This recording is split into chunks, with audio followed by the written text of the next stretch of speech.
So today on The Science Of, we are talking about conspiracists. Conspiracists, so why do they think the way that they do? But why? Well, it's pretty interesting. Getting in the minds of conspiracists, we need to understand that there's something called system justification. We have a political psychology, self-interest. They're all involved in dominance, resistance. There's an in-group bias. There's some ethnocentrism, homophily, and out-group antipathy. So what exactly is this group justification that we're talking about here? Well, it's pretty simple. Group justification is where the group is self-evidently true, meaning that they are only going to believe what they think they see. They serve their own interests and they develop their own ideologies for justification. They have preference for those who are like them, and they're hostile, prejudicial to those outside of their own circle. They seek conflict, not resolution.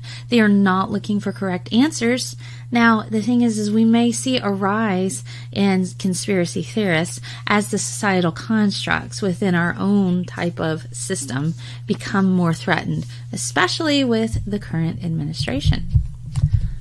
So when we're looking at this, what do we mean by something called social belonging? Well, essentially it's this.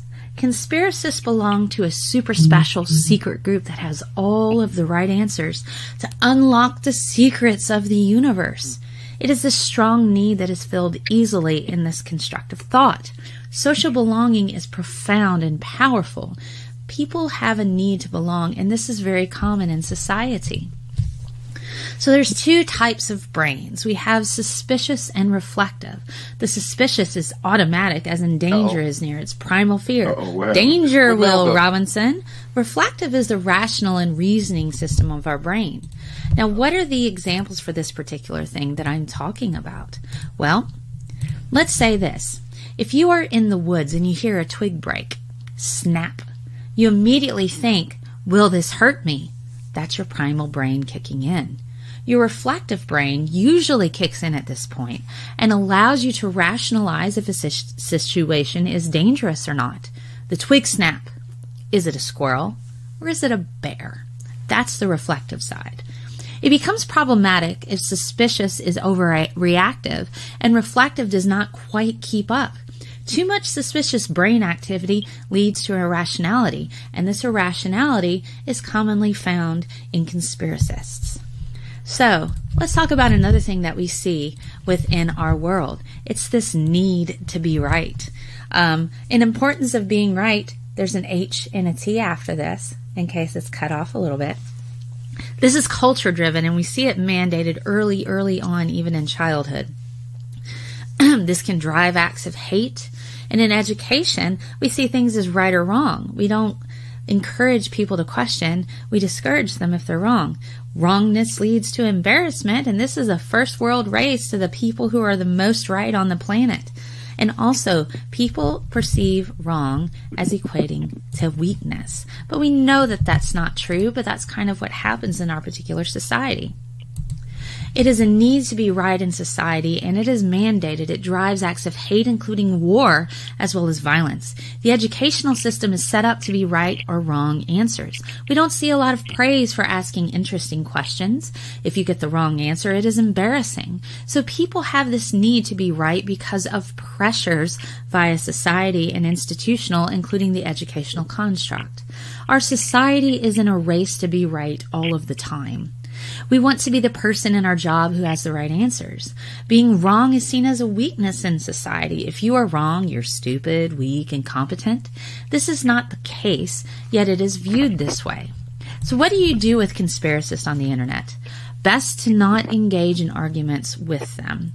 Be cautious as to not give them a voice. You don't necessarily want to give them a platform either. They're not going to believe anything you say, and they're not going to believe any evidence you give them. What you can do is promote correct information, check your sources, and always be positive. And this has been The Science of Conspiracists. Thank you for hopping by. Enjoy Monty and Hannibal's show. You can find me on youtube.com/scientistmail for all of your sciencey needs, scientistmail.com, and on Twitter. See you later. Bye.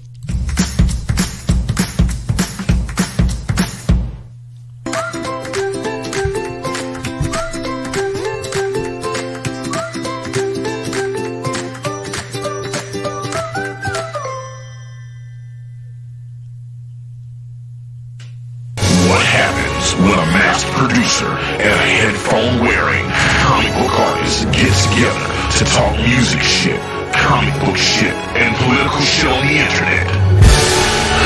Monty and Hannibal the Beat Animal. Hannibal and Monty shit show! Holy shit! My name gets to be in the title this time. Hannibal and Monty shit show. Why is my name second? What kind of shit is this? Hannibal and Monty shit show. Let's talk some shit. Get your shit together. Get it all together and put it in a backpack. All your shit, so it's together. And if you gotta take it somewhere, you know? Take it to the shit store and sell it. Or put it in a shit museum. I don't care what you do. You just gotta get it together. Get your shit together. Right. Welcome to Hannibal and Monty Shit Show. I am Hannibal the Beat Animal. I am Monty. And today's episode, episode 5, is maybe an episode about... Some motherfuckers are always trying to ice skate uphill. There we go. That worked. All right, there we go. That worked. I like it a lot. So, Monty, what is going on, Hannibal? Same old. So we've got a producer now, don't we? Yes, we do. She's 13 years old, child labor, and actually she might need to transition so that they can see us. But she's got it going. But anyway, that aside, I'm gonna let her do her job because she is a capable young lady. She knows what's going on. She can handle her shit. And for some reason, there are unforeseen problems happening on our end. But we're working it on. There's gonna be some people that can see us in a second. And I'm wearing my good gold teeth mask today too. Yeah, we got to get that on. But I'm gonna use this as an opportunity to pick my nose while nobody can see me. I'm gonna let her keep playing with that while I run down what's going on. Before the shit show started, what you saw was a video by Scientist Mel. We love Scientist Mel. And if you are... Whose sound is muted on Zoom? We can all hear. All right. Before the shit show started, you saw the video by Scientist Mel, who we love. And she kindly donates a video every week for us. Unless some shit happens in life, because life is more important than a shit show. But if you like what you saw, check out Mel on, just search Scientist Mel everywhere. Instagram, Twitter, Facebook, anything. Even stuff they haven't made yet. They use Scientist Mel to beta test that shit, I think. Because she's on everything. And also, if you like what you see on the stream, including the phantom versions of us, feel free to donate. Your messages will show up in the stream. We don't have super chats or anything. We use Streamlabs. Streamlabs.com/Hannibal and Monty Show. Or click the link in the video below. And if you want to have your voice heard on the show, if we catch it in time, call our voicemail, 262-686-7448. And be sure to add us on Facebook, facebook.com/Hannibal and Monty, or on Instagram, Hannibal and Monty. Fun thing on Instagram I just added, you can call the show through Instagram. So, oh wow, there you go. So we can invite all the crazy then whenever we do a show. Exactly. Like we're sitting right there. I might not want to do that. I got a special kind of crazy after me on the internet. I want no part of that. Right. Oh, we're gonna get into the crazy you deal with. But we'll introduce you in a second. Like we got a cage lion waiting to come out back there. This is gonna be awesome. I feel like we got 2 cage lions today. Oh, we got 2 of them. We got 2 of them. We got a packed show today. Yeah. So, hey yo. yes. Y'all are hearing voices, and this is fine because the video's off, but the audio's good. So we're gonna keep the audio going, and I'm gonna let lovely Zoe figure out a problem that she's never had before. It's probably the when you're doing the panels where our screens are probably at the bottom, so you probably has to individually click our on the OBS and then like bring to top, because I had some issues with that in the layers. So yeah, no, it's some super weird technical shit. Hang on, I'm gonna you guys talk amongst yourselves, and I'll be right back. Yeah, so I had to make my background darker, since I think I'm the second lightest brother here, so I got to kind of like offset that by having dark ass background. I don't know. I feel like I should, since everybody doing that, I feel like I should dim my lights as well, because I don't want to be the bright person. You know what I'm saying? Listen, I got my shit on full blast. When you the nigga with the mask on, you make sure everybody can see. All right, you don't sneak up in nobody in the dark. Oh, so for everybody watching the show, I'm Hannibal the Beat Animal. I wear a mask, so when the show comes back on, matter of fact, just for right now, I'm gonna take my mask off so the world can see my face. Y'all ready? All right, everybody's about to see your face. Shit. 3. But it's one moment only. No, yes, right, yes. There we go. That was it. One time only. But That you know was what? it. You know what? I was far more handsome than everybody expected. You know what I'm saying? Here we go. I'm gonna just say fuck it, because this is like right now. And look, y'all are going to hear me talk to my daughter for a second. Listen to me. Don't be stressed that this shit isn't working. This problem is weird. We're going to run the show as is and let it be what it is. Hannibal, keep your mask on just in case we get the shit working. But you solve problems. All the audio and video's working, so we're good to go. We're going to keep running the show like nothing's going on. Yeah, somebody will be like, man, I love that brother with the New Orleans accent, man. Which one was he? Yeah, exactly. No need to stop the show because this isn't working. That's funny as shit. Yeah, we finished 168 episodes audio only. We can roll audio only. Let's do it. Yeah, we can totally do it. Like the last show, when we did the other show, we never did video. So this is really brand new territory for us. So yeah, but anyway, before we get into everything else, I wanted to. This is something I've been wanting to do on all the other shows. Let people know what's coming up on the shit show.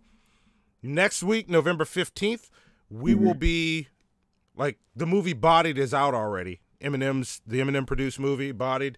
We're gonna do, but it'll be available so that we can all watch it sometime before next week. So that sound like a name of a indie porno or some shit. Like what the fuck is it about? It's about rap battles. So we're doing real? Yeah. Okay. I feel. Our next episode is going to be about rap battles, and so November 15th, possibly, unless that changes. Don't trust the dates you see on our YouTube page. I always set them every Thursday, but we got fucked up schedules, so the date can change. Yeah. And the week after that is November, leading into my birthday weekend. So as much as I love all of you motherfuckers and love this show, fuck a show, fuck y'all unless y'all are drinking with me. So that show is going to be that's going to be a flashback show. We're going to play an old episode of one of the little shows featuring me and Hannibal and possibly Stanley the Snitch, who hasn't been on the shit show yet. Not yet. Yes. And the week after that, we will actually have, on November 29th, we will have Scientist Mel on, and we're going to break down Nirvana's entire catalog of music. So that's going to be a fun show. Yes. Yeah. So that'll be fun. With all that being said, that's the ones that say, and we're stupid. Yes. That's exactly who it is. Yeah, that's exactly who it Teen is. Spirit. Yes. Yeah. Smells like Teen Spirit. Yeah. Stuff. I don't know a lot, but I keep up. See, and I had this plan that was going to look super awesome on screen, but you know what? Zoe, cue up the music for me. Zoe, give me a beat. Here it comes. You got to turn the volume up. Yeah. Yes, we have. That's good. This was my plan to introduce our guest, the first guest, until we got a second guest. But the slayer of internet trolls, the Kool-Aid master himself, Dragnauct. Yeah, man. And you got your own team. Yes. And I'm sure he was wondering why I messaged him. I'm like, where's that video you keep getting your music from? I got an idea. The people, because I told my folks, I was like, hey, I'm about to be on Monty Hannibal's show. It's like, oh, what we got? Hey, I said, just come watch it. It's oh yeah, we recognize that. That's the shit you play before all your fucking videos. Yeah, it is. Yes. Yes. So, Drag, why don't you tell the people a little bit about yourself? Because it's better you than me. So for those of you who aren't dragoons in the chat, and that, by the way, that's the I've Yes. so me, I'm just some random fucking dude. From Louisiana. I moved around a little bit after Hurricane Katrina. I went to the Army. I got a wife, got a kid. I'm out of the Army. I'm in school trying to study fucking cancer biology. I'm in my third year, my undergrad. I fuck with people on the internet because it's funny as hell. Some of these people are absolutely fucking stupid, and some of them like put out some dangerous ass information. Like, you got motherfuckers on here telling folks to literally go and consume poison. I'm talking about cyanide, motherfucking cyanide, and then will sit up in my face and tell me I don't like. I'm over here trying to at least make people laugh and to say, hey man, if you're gonna do some shit, do your research, consult, fucking folks who got degrees for experts and shit. And y'all motherfuckers going out here telling us eat some damn sunlight and consume cyanide pills because that's gonna cure you a cancer that you don't have. So I said, man, ain't this a bitch? Yes. And that is how I ran into this wonderful motherfucker that we're hearing on the show right now. I started following one of the crazy people that he likes to fuck with and correct. And the rest is history. Like, I won't go into the whole story, but I found him by following someone else. And I was like, oh, this guy fucks with him. I'd rather follow this dude and catch the fuckery from the sane end. So that's what happened. You literally did take a subscriber away. Hey. That's what I do best. That's what I do best. So that and eat and fucking sleep. Yes. You're doing it right then. You're doing it right. Well, I gotta live some of the stereotypes. Gotta live some of them. You gotta do it all. Y'all can't see it right now, but I got a big watermelon in front of me. People get taken aback. You speak so well. I said, don't let this fool you. Don't let this fool you. I'm code switching right now.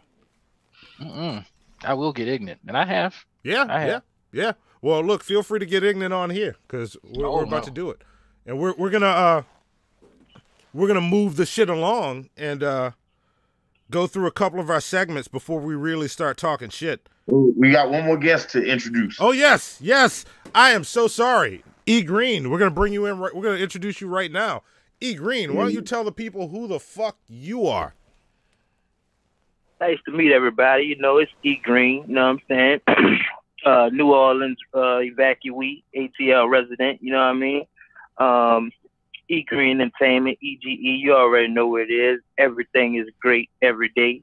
You know what I mean? Just honored to be on this show with you fellas. You know what I'm saying? To talk some shit and see what we could, see what we could get into and what type of, vibes we can chop up. You know what I mean? Yes.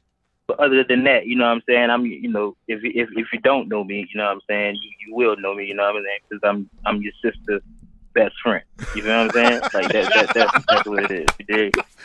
The best friend. The best friend shit never do that shit with, and she don't even look at him like that. And yeah, that's me. You hear me? So nice to meet you. I see why she keep a window cracked, man. Some bullshit. Oh, this is gonna be an awesome show already. I can feel it. I can feel it in my balls. Oh. That actually sounds wrong being on a show with three other dudes. But it's either one of us is too damn attractive or you got cancer. I don't know which one's worse at this point. I'm gonna let you choose. Yeah, I'll figure it out. I'm gonna stand by my statement. I feel it in my balls. So we'll see where that goes. But anyway, let's move on. Let's talk some shit before we hit the topic. We got a few things we like to do because me and Hannibal, while we talk shit all week, we're prepping for the show. We forget to get into some of the important shit. So let's see what we got in some of our voicemails. I've looked at a few. I'm going to stagger some of the voicemails throughout the show because some of them are more appropriate for later in the show.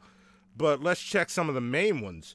Like, we got We got one from our good friend Daniel Silver, but let's hit our voicemail intro first.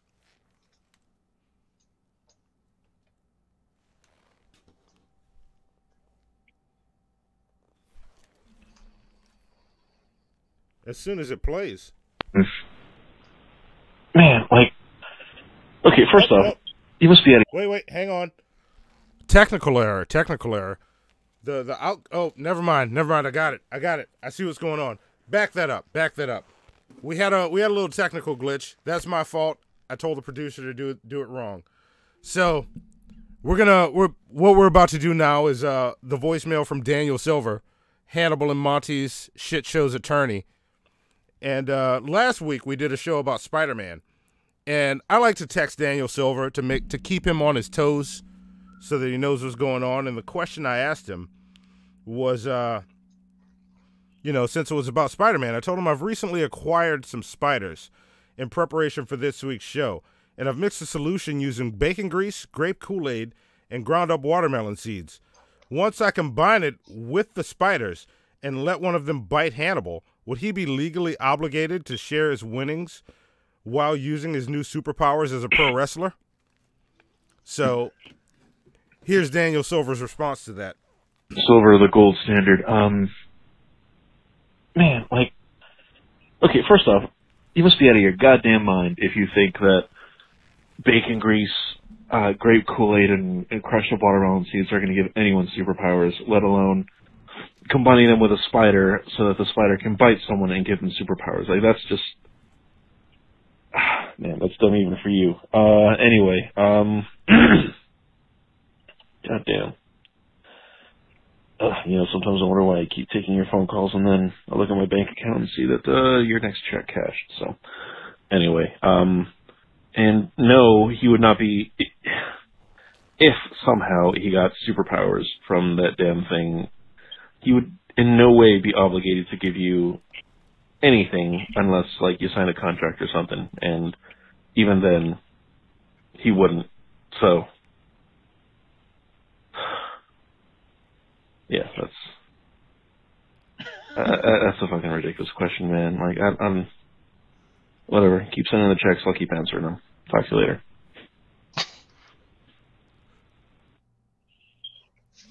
There you go. There was Daniel Silver's response to that question.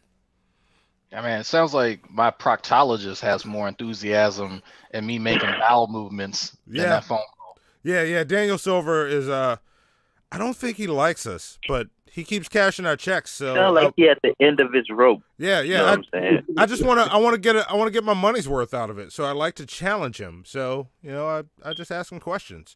Like next week, hopefully he's good at calling every week, because I try not to push it.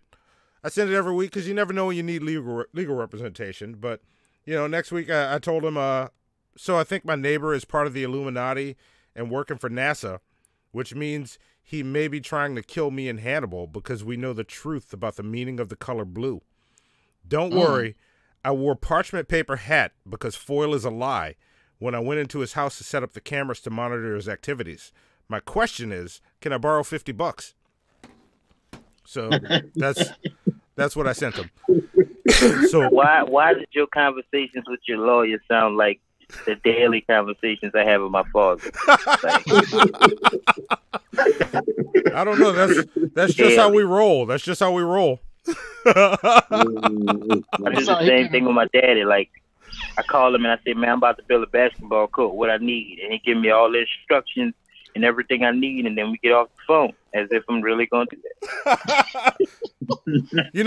I can do the same shit with my dad. I can call him with some random shit. My dad's talent was always, I could bring him some shit he had never seen before, and he magically would figure out how to fix it. And I still want to be that. I can't figure out, I don't understand that, how his mind works. Man, look, I know everybody's sitting and listening. They like, what? These niggas got daddies? I know they lying. Well, I was fortunate enough to grow up in a household with two parents, but, none of us really know our fathers. You know what I'm saying? Like, my daddy formally introduced himself to me when I was about 22, and he was like, hey, how you doing, Eric? I'm your father. It's nice to meet you. And I was like, I thought I always knew you. He was like, you never knew. You don't know anything about me. Oh, I know mine. Mine is awesome. To be like him one day. There you go. He's a hero. He's really like he really like a superhero. He's mysterious. He loves me, but he just he don't tell me at all. You know what I'm saying? Because we just don't do that. Because he's a man.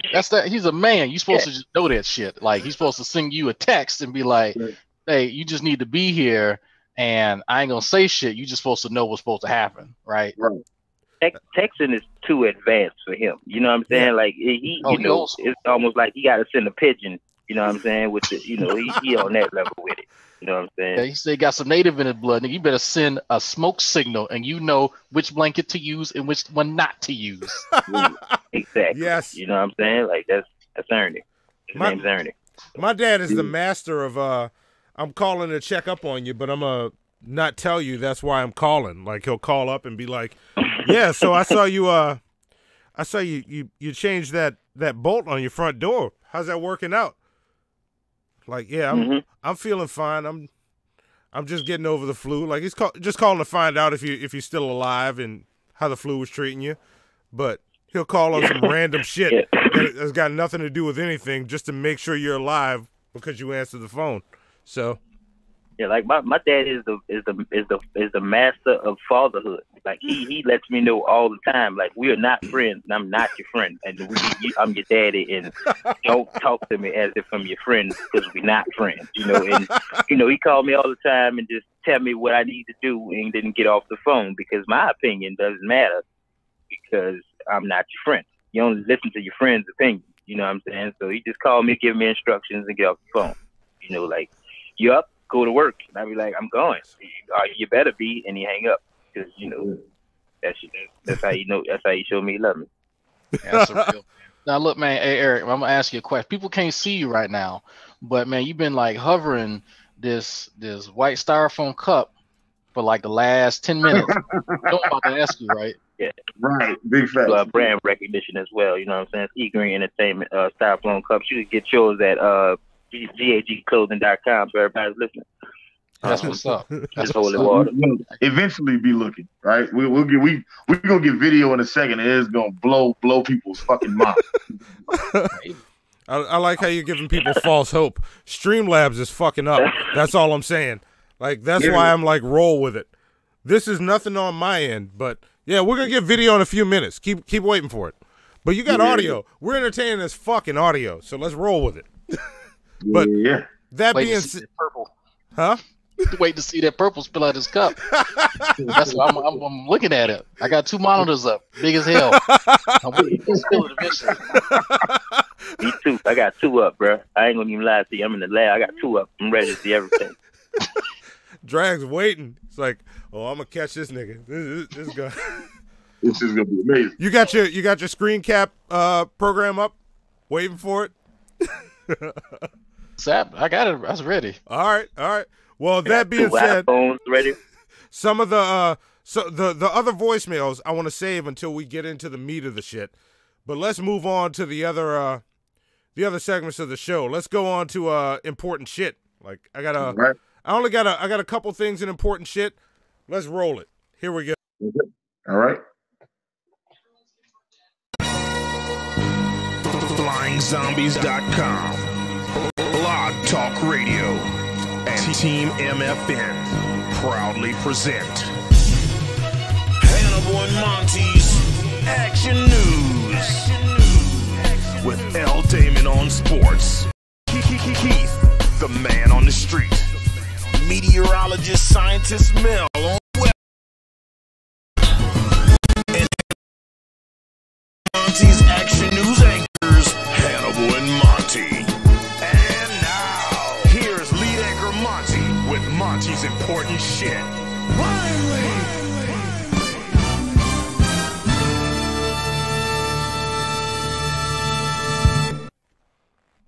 Okay, So important shit today. There's only two things. Number one is the Satanic Temple is suing Warner Brothers because of the Baphomet statue that they are using in the Netflix Sabrina series. And yes, I don't know if any of you have heard this news, but I have. Yeah, and the thing about important shit, I get the important news that nobody's talking about. Like, yeah, Joe Arpaio, not Arpaio, like, I got it stuck in my head. Fucking, and I lost the journalist's name. The journalist that they say karate chopped that intern. Like, what the fuck? Why do we care about that? This is the shit we care about. Jim Acosta? Yeah, Jim Acosta. About a random karate chop. Yeah, like, but. You know karate, you know? Yeah, but, like, this is the important shit. This is what I talk about. Like, Sabrina picked the wrong Baphomet to use for the Satanists in their TV series. Like, what the fuck? And they're getting sued by the Satanic Temple. So that's the first bit of important shit. And motherfucker. Yeah, I know. Like, what the fuck? Yeah, I know. And the difference is this is like the super the male bare chested.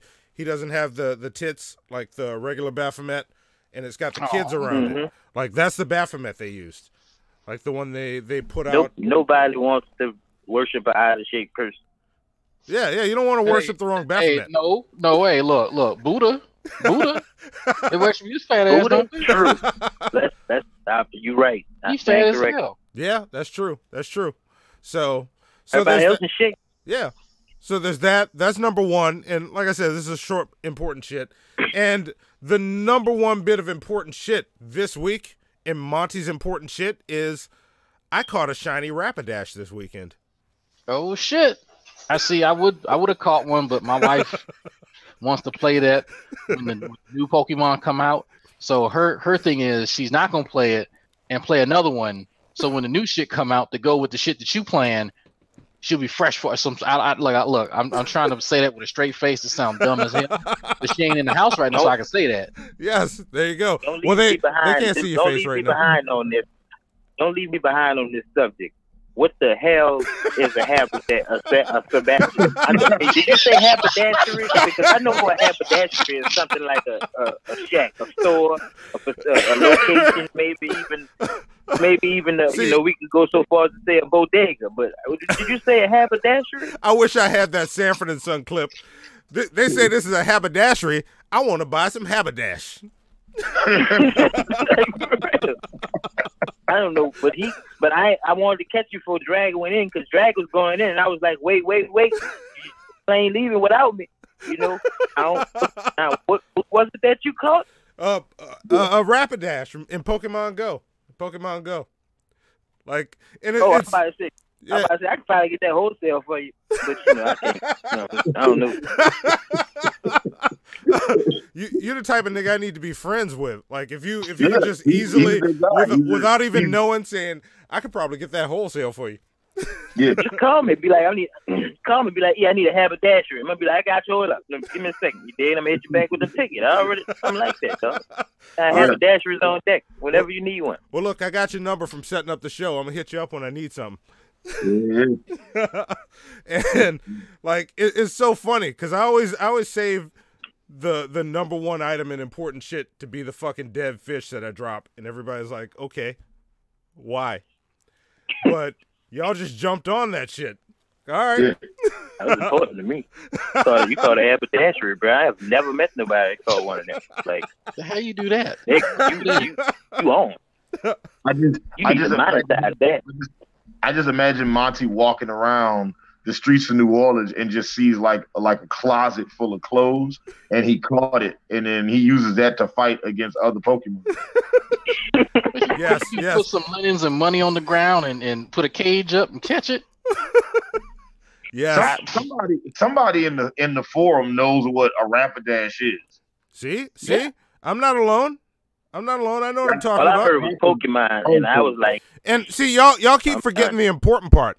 I caught a shiny Rapidash. That's special. Yes. That's special. It was shiny. Yes. I'm googling it now. Shiny. So what it look like? Is it like a coin or some shit? It's a horse with fire. You said that with a diction in your voice, like I'm supposed to know. Like it's a horse. I'm just saying that it's a horse. Like you said a deer, bro. Like I'm supposed to be like, it's a deer, bro. Oh, all right, maybe I pull it out. It's a It looks horse. like My Little Pony. Like that's what it looks like to me. No, that's you're looking at the ponyta. Yes. That ponyta turns into the Rapidash. It grow up. Yes. Bro, y'all bronies? Are y'all bronies? No, it's Pokemon. It's Pokemon. No. I'm not a brony. It's somebody brought up the MLP. I don't even want to say it. You know what I'm saying? But somebody brought it up. We wasn't talking about that. That's on somebody's mind. That's all I'm saying. Yes, no, I am not a brony. But I caught a shiny rabbit. I get excited at any shiny Pokemon I catch. It's Pokemon. You got to catch them all. Shinies included. Man, I said, look, I play with my wife. Yeah, I play. Hey, I'm out of touch. Hey man, hey, it's a new. Look. I ain't with skinny jeans, but I play some Pokemon. Fuck yeah. And look, Drag, why the fuck haven't you added me on Pokemon? Why aren't we sending gifts back and forth? What the fuck? So we got to work that out. Oh shit, I ain't turning on my phone. No, not right now. Not on the show. We got a show to do. We got like other shit to get to. Yeah, but and speaking of that, we're gonna get to my favorite segment of the show. Wait, I think. Oh, yeah. We're about to get to my favorite segment of the show, which is y'all geeked out for a second. We did. We're about to get a little bit. Just a little bit. We geek out a lot on this show, but we're getting to my favorite segment of the show, which is What's Eating Hannibal. So let's hit that What's Eating Hannibal. I mean, is that an actual question? Because I was gonna say gonorrhea, but I don't know my man's like that. I don't know how you take that. Oh, we're about to find out. Is gonorrhea eating Hannibal? Hit that theme music. I think it's coming. During the movie, customers who cannot make up their mind while ordering food. They shit on LA. They shit on Chicago. They shit on Miami. They shit on New Jersey. New Yorkers, Atlanta Falcon fans, possibly people from Alaska. They hate the Canadians. They hate the South. They hate the rain. They hate the snow. They hate murder. They hate crime. They hate fucking everything. They hate the Knicks when they're winning. They hate the Knicks when they're losing. Indecisive morons. Blithering idiots. Humans. These people have formed a burning question. What is grinding Hannibal's gears?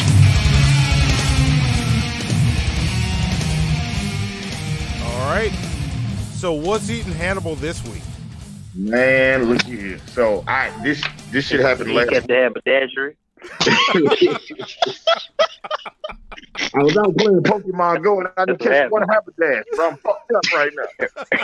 Everybody thought a haberdashery for him. My bad. New haberdashers. Don't let my man out. Yeah, man. So, no, last week, literally right after we did the show last week, like right after we finished the show, I started driving Lyft and Uber. And I was like, okay, well, and the first set of customers I picked up was so fantastically awful that I called Monty and said, "This is my What's Eating Hannibal next week." Like it was that spectacular. So pick up these two. It's Halloween, right? Oh, I go pick up these two girls from church, right? So not that the church part is relevant, it just was where I picked them up from. So I pick up these two girls from church, and they get in the car, and one of them sees that, they see I have like snacks and shit all over the car and stuff. They like, and one of them was like, "Oh, he's got snacks, he lit." Now, just as a point of reference, anytime some girls get in the car and they say that I'm lit for having snacks, those bitches are about to take everything in the backseat. All right? It's just, I've learned the lingo. I'm like, fuck. Like, as soon as they say, "Oh, he got snacks, he lit," they about to take everything I got. All the waters, all the fruit snacks, Rice Krispie treats, the Kool-Aid jams, the gum, the mint. They finna take everything. I need to ride with you, man. What you got a little fucking Kool-Aid stove back there? Yeah, I do. I'm the guy. You know what I'm saying? Look, my philosophy, my dad always said, whatever you do, be great at it. So, I try to make sure that whatever I do, I'm fantastic, right? So, if you easily impressed by snacks, you lit. You know what I'm saying? Like, That's a low bar. Yeah, and just to acknowledge Emily, yes, church on a Wednesday. So because it was Halloween, I thought they were doing like one of those church haunted houses. I don't know if y'all have ever been to like a Christian haunted house or like a church haunted house. It's not like it's like a regular haunted house, except they try to scare you with like political talking points. Like it'll be like you go into one room and it'll be like a woman having an abortion, and she'll be like, "Oh, why didn't I just have the baby instead of this?" Or it'll be like a guy in a gorilla suit that's a descendant from like he said, "Oh well, I believe in evolution and my grandfather's a monkey." Like it's just like a bunch of that bullshit, right? But I picked them up from a black church, so I didn't really know what I was getting into. Not that that was relevant. That's just things that happen, right? So pick up these two girls. Girl number one says, "Oh, he's got snacks. He lit." You know what I'm saying? He got Rice Krispie treats. He got this. He got that. And then like we haven't even pulled out of the lot of the church. And then girl number two is like, "I don't see no damn snacks. What type of driver is you? Well, you only got snacks on one side of your car." Now, off the rip, I'm already ready to cancel this ride. I'm ready to be like, get out there. You know what I'm saying? Y'all get the fuck out of my car. I ain't trying to deal with this shit. Because, like, I'm a firm believer. If the ride start off bad, I'm just like, I just expect it to stay bad. So y'all can just go ahead. I done had lots of relationships that have started good and progressively got worse, but I ain't had no relationship start off terrible and get better. You know what I'm saying? But so did in you my give him head, a chance? Like, y'all can get out my car. But you know, what I did was I just turned on the light in the car so she could see that her side of the car also had snacks. All right. So as we're driving, I do my whole spiel. I introduce myself, show them all the amenities in the car, portable chargers, Febreze, and lint roller, and all the different little shit I got, gummy mints, lotion, antibacterial hand soap, all that shit, right? And as we're talking, the girls are like, where are you from? Now, I can tell by the tone of their voices that they are very clearly from Atlanta. Now, being a New Orleanian that lives in Atlanta, I don't enjoy volunteering to people that I am from Atlanta, that I'm from New Orleans, okay? This is never a comfortable conversation because they like to talk shit about certain things because the Saints and the Falcons are rivalries. And if we kept it sports, I wouldn't worry about it. Except Atlanta people don't ever keep it about sports. That shit always devolves into some other shit. They start talking about Louisiana. They start talking about Hurricane Katrina. And at a certain point, I'm going to punch you in the throat of the stomach. You know what I'm saying? Like, I have a threshold for how much bullshit I can take. So when it's, especially during football season, I try not to volunteer that fact to people that are from the state of Georgia, specifically from Atlanta. You know, so they asked me, "Oh, where are you from?" And I said, "Well, what do you guys think I'm from?" You know what I'm saying? So I kind of let them play this game for a while. And they're like, "Oh, are you from New York?" "No." "Are you from Chicago, Pennsylvania?" This and that. And then we do all of this stuff. And then eventually one of the girls is like, "Wait a minute, are you from Louisiana?" I was like, "Yeah, I'm from New Orleans, born and raised." And then here you go. All this fucking shit talking came out. You know, fuck New Orleans, fuck the Saints. You don't like it, you can get your ass the fuck out of Atlanta. We don't want you here. You ain't welcome. And these bitches just go in on this shit for like a minute, right? So as the whole city insecure. I mean, you could have hit it with some facts, you know, just play it cool. Like, 20% of women in Atlanta got AIDS, but and while we talking about shit now, I can bring up some shit. I'm just saying. Wait, so look, check it out. So as we're driving, and I try to shift them off of me being from New Orleans, and we started talking about the midterms, right? And one of the girls was like, "Oh yeah, I need to. I haven't voted yet. I need to go early vote." And the other girl was like, "Man, I'm not going to vote. That shit don't matter." So then I go off on my tangent. I'd be like, "Yeah, man." So if anybody that doesn't know, like in the state of Georgia, with this most recent gubernatorial election between Stacey Abrams and Brian Kemp, it's a very contentious and still being argued. Yeah, you're in the fucking heart of the beast over there right now. Yeah, man, and the shit is crazy, right? So, but like, there's been a lot of talks of voter suppression, and there've been various instances all over the state of Georgia that have been documented over the last for the weeks leading up to the election. So I start going in on why it's important to vote. Like, and basically what I've told everybody is I talk to them about all of the different voter suppression that's been happening in the state of Georgia. I'll be like, there was a 50,000 people in Gwinnett County that tried to vote, and then 90% of their votes got rejected. And of the 90% of those people's votes that got rejected, 75% of those people were all Democrats and people of color, no less. There was a bus full of black people in like Rome, Georgia, that all tried to get transported. They got in a bus to go to their local voting place. And when they got there to vote early, the polling place was like, yeah, you guys can't vote here. You're not allowed to come here in a bus. You guys have to go back home, get in your cars, and then come here individually. You know what I'm saying? And there are like 4 or 5 instances. So I'm sitting here just running through all of the different stuff that they've been doing to try to suppress people's votes in the state of Georgia. And all I told them was, if voting doesn't matter, then why are they going so far out of their way to make it where you can't vote? You know what I'm saying? So, and then I talk about like one of the things that makes Atlanta such a unique city is that it's a very urban city. It's a multicultural city. There's a lot of black people here, and it's a lot of successful black people here. I talked to a girl from LA one day, and she told me one of the things that she loves about Atlanta is if she was in LA and she went to the Fendi store, or the Prada store, or the Gucci store, there's a bunch of white people that work there, and they're gonna follow you around when you get in the store. But when you come to Atlanta and you go to the Fendi store, the Gucci store, the Prada store, it's all black people that work there. And she talked about how important it was to have that representation. And I was saying to them how important it is, for America and for black people, for Atlanta to be true to that level of affluence, to show like successful black people, like representation matters. It's very important, and that's why it's so important for Stacey Abrams to win, outside of the fact that Brian Kemp is a racist piece of shit. You know what I'm saying? So I'm sitting up here just going off on this rant about how great Atlanta is, Childish Gambino and Outkast, and how y'all running hip hop and all this shit. And you know what these bitches said after I finished talking?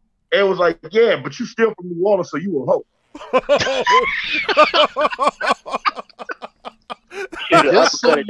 Like you, right? Wait a minute. So you mean to tell me all the shit I just said about politics and how great the city is and all this stuff, the one thing that you focused on is that I'm from a city that won a Super Bowl before yours did? That's the one thing we're focused on? You had said all of that shit, but they both mad at themselves, bro.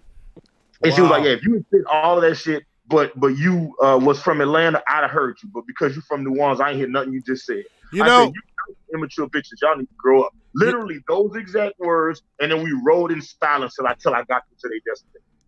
When I asked you what your What's Eating Hannibal was, you said it wasn't anything dealing with anything conspiratorial. But that's the mentality. Like, you're here, so I'm not listening to a fucking thing you're saying. No matter how legitimate it sounds. So there you go. It's fitting for this show. It's perfect. It's perfect. But we got to keep this shit. I'm from New Orleans, and I live in Atlanta as well. You know what I'm saying? And I get that a lot from people. You know what I'm saying? But my end all to always be, well, how could a nigga from another place come to your state and do better than you? You know what I mean? And they usually get, and it's usually a man. And, as men, when we don't know what to do, we just get angry and confused, and we state the obvious. You know what I'm saying? Like, you go just stand there and look at me like that? Like, yeah. I mean, I thought we was having a conversation. You know what I'm saying? But that's that's how I like to do it. How could everybody from other places come here and succeed, and y'all been here y'all entire lives, and y'all say ain't no money? You can just come out and get it. Like, he gonna stand there and look at you like you're trying to do him something. Yep. Yeah, like we get immigration loans or something for getting here, like, I don't know, bro. And bro, with all the stuff that I said, and I literally just rattled off all of this amazing shit about the state of Georgia and all of this great stuff about the Atlanta metropolitan area, they could not let go of the fact that I was from New Orleans. And they said, it was like, yeah, what's fucking up Atlanta right now is that there's all of these people that live here that aren't from Atlanta. All of y'all need to get the fuck out of our city. And I was like, baby, if we all lived, we would be in a fucking city. Oh, y'all See, Drag got that shit too. Leave if all the people entire that aren't culture from is Atlanta, based off of other people. yeah, if everybody that's not from Atlanta left Atlanta, Atlanta would just fail because nobody here is from it. Listen, the only thing that Atlanta has, in culture-wise, okay, the only thing that belongs to Atlanta. Everybody, listen to me good. All right. Please listen. Only thing that belongs to Atlanta is Outkast, A-Hats, and Dr. Martin Luther King gravesite, which is very dirty. You know what I'm saying? I don't understand why they don't upkeep it. That's Martin Luther the King. You understand me? And it's dirty as a motherfucker, bro. And that is not right. They could have put him in New Orleans. We'd have kept it clean. We kept Robert E. Lee clean, and he used to have slaves and shit. You know what I'm saying? Like, they can't even do that right. So all you got is A-Hats. That's all y'all have is A-Hats, strip clubs, the same stripper in them. You know what I'm saying? And fucking... Hey, you know, and that's it. And y'all, hey, you left out Outkast that second time. Don't forget Outkast. Andre 3000 is a fucking treasure. Yeah, that's my favorite. One of my favorite people in the world. But that's all y'all have. He should be the governor. Yeah, and they don't even respect that shit, bro. They don't listen to like Outkast and fucking Goody Mob, CeeLo and Killer Mike and all that shit. These motherfuckers listening to Baby, Lil Gunna, Young Nudie. You ain't heard of none of them because you over. I have no idea who the fuck you just said at all. The only reason I know who those people are is because I have nephews those people ages, and they tell me about them, and I be like, okay, you know what I'm saying? Like, it's not my thing. No. Like, Look, if they can't tell me what job Tommy had on Martin, no, we ain't doing it. Wait, do you know what job Tommy had? Like, yeah. What did Tommy do? He said, like, in the second episode, he worked at the YMCA. Did he? Wait, in the second? Are you serious? I was in the second or third episode. He worked at the YMCA. All right, all right. I gotta go back. If you wasn't alive when Aaliyah was alive, don't talk to me about anything, chick. You know what I'm saying? Like, and also, you know what I'm saying? Like, if you if you ain't have a beeper bill, bitch, like you can't talk to me about a lot of stuff. You know what I'm saying? Like, if you ain't have a Motorola beeper bill, me and you probably ain't got a lot in common. You know what I'm saying? Like, I'm just letting you know that right now, bro. Like, I don't talk to people who didn't have them kind of struggles. Like, if you never brought a piece of paper and a pen to the dance or the club, my nigga. Yeah, you got to get them numbers. We ain't friends. You got to get them numbers. You know. Remember, my nephew told me, you know, I had to tell him. I tell him about stuff, and he'd be like, you know, like it's the old days. I'd be like, boy, back when I was coming up, we didn't have no internet. You know what I'm saying? I was like 20 years ago. He'd be like, nigga, what? You know? He'd be like, how y'all talk to each other? I'd be like, we used to go outside and talk and shit and make friends. Like outside. Or they call the house, and if your mama ain't on the phone, you can talk to them. Right. I'd be like, let me tell you the old ancient Indian story of the landline. Yeah, you know what I'm saying? Look, you're talking right now. Y'all don't realize it. You're talking to a person sitting across from me that's doing her best to fix our video, but she's not gonna be able to fix it. It's impossible. It's But you know what? It's people that I work with professionally that she's shitting on right now. You know what I'm saying? Yeah. You know, I'm just letting you know that. Yeah. It's doing a very good job. You know. Yeah, what I'm saying? she just doesn't. She don't know the struggle. She don't know what that's all about. Like that's all right. Like imagine Kat had to call you. I'm sorry, I don't know her YouTube name. Did I just go? I don't want to drop names of people I don't have issues with on internet. But I was gonna mention Drag's who victim. Oh hey.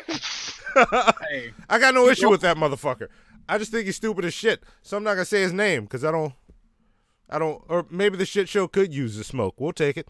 But I'm gonna just say, hey, you got three other brothers here that also don't like you. That also say that you stupid. You make all of us look bad. So it ain't just me. That's true. That's true. That's true. Know, and if you think I be playing, I was like, I said, don't let man the code switching and the big words fool you. A nigga will fuck you up. Yes. Yes. Right. Like I don't even know if you understand. And you can pick that up when you that all the time. You know. So Hannibal knows me the best. You know what I'm saying? Amongst the three of you, I mean, amongst you gentlemen, you know what I'm saying? Yes. Hannibal knows me the best. I consider myself, a real gangster geek. You know what I'm saying? Like I'm very smart, but I'm still from the city, and I don't really know how to get that out of me. You feel me? Look, I knew the moment, because this is the first time I ever talked to you on the phone when we were prepping this show, and you called while me and Zoe were out catching haberdashers. So, but I was like, yeah, that's a New Orleans nigga I'm talking to right here. So, yeah, you can hear it, and that's something you don't fuck with. Like, everybody knows. The thing is, like, I don't care if you have an accent or if you don't have an accent. Wherever you move, you make sure that you keep your accent, because you don't want to talk like whoever you move at. Like, I don't want to talk like niggas out here. I got family out here, and I love them to death. But it take them a long time to say everything to me. You know what I'm saying? It be like, hey, listen, hey, listen, hey. So look, hey, I be like, nigga, I'm not interested anymore in anything. I don't care if the house on fire, nigga. Let me die in it. You took too long. Just leave me alone. Don't talk to me about shit. You know what I'm saying? Say cuz, huh? Say cuz. Yeah, my little cousin told me a story. I didn't understand shit. He said, shit, we went over to the goddamn she went to the went to the goddamn spot. We saw the goddamn business at the goddamn spot. Shit, nigga pull out the goddamn strap, licking it, and we just got there, goddamn dip out, bro. I was like, bro, I don't know what the fuck happened. I don't know what just happened. I don't know nothing you said, my nigga. Like, you could have just said the middle and end of the story. It needs something to put that shit together. Write all that shit down for me. You know what I'm saying? Like, you can only text me. That's the only nigga I let text me, and we text back and forth paragraphs. If you a dude, don't text me nothing. No open-ended questions. If you text me an open-ended question and you a man, I'm gonna call you and be like, "What, bruh? You trying to smash? Do not ask me what I'm doing." You know what I'm just if you a man and you call me and you be like, if you text me and you be like, what you getting into? I'm gonna call you immediately, like, what you want, bruh? Like, I'm not about to have this conversation back and forth with you. I'm not moving my thumbs for you, bruh. I'm not moving my thumbs for you. Oh, you better talk to me like a motherfucking man, bruh. Texting me, and if you send back, and if I text you something and you send me back K, I'ma block you for life. You ain't gonna never be my friend no more. You better put that O in front of it like a man, nigga. Don't K me. Don't K me. Sorry, I don't know why that tangent happened. I don't know what happened. That's what's eating today. I'm sorry. You know what? That's when I clip this out, it's gonna be what's eating Hannibal and E.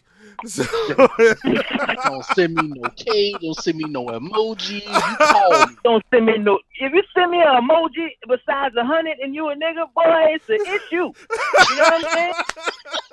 It's a problem, boy. It's a big problem. I'm gonna call you with an attitude, like, say, bro, like, what's up? You hear me? Like, you alright? You could talk to me like. Talking is way faster than texting anyway, you hear me? Like, I need to hit a benediction in your tone too. Like, don't be texting me. I don't know if you being like, what you doing, E? Or like, what you doing? Like, I don't know. So talk to me. Oh shit. Like he got shit in his tank. You know, I'm trying to keep this shit moving, but I just couldn't stop that. Like, you. I'm sorry. I didn't mean it. Why are you sorry? Why are you? It's like I vomited out all my, Listen, do not apologize for that. That was fucking gold. I never had a platform before, I think. You know what I'm saying? To bitch to the universe, and now I do. I was getting it out. No, thank you. Now, we gotta get this shit on track so that we're not here all night. So, the next segment we're doing is important shit, which rolls right into the topic. And I hope you're ready for this. And not important shit. Check this shit out. What am I saying? Check this shit out. Check this shit out. And normally what I do with check this shit out is and don't take this as an insult, Drag. All right, man, you good. Because this is how we met, like the way I YouTube. I dig into YouTube's taint and start digging around and seeing what's in there, seeing what all that dirt and filth looks like. And every once in a while I stumble onto something, like I stumbled on a G-Man, I'm going to say the name, which led me to drag. So you weren't in the taint. You were just fucking with the thing in the taint. Oh, no, So, you good, man. Every time anybody look up that idiot, they find me. So. Yeah, so, and check this shit out. I like to show Hannibal some of the random shit I found digging around in YouTube's taint. So, that being said, that sounds awful, by the way. I just wanted. Oh, it's very awful. I do this, and look. It sounded very illicit. You know what I'm saying? Look. Digging around in YouTube's tank. Yeah, I'm just saying how gross it is, the work that I have to do for all of you that have ever listened to the Little Show or the Shit Show. I do this for you. So, check this shit out.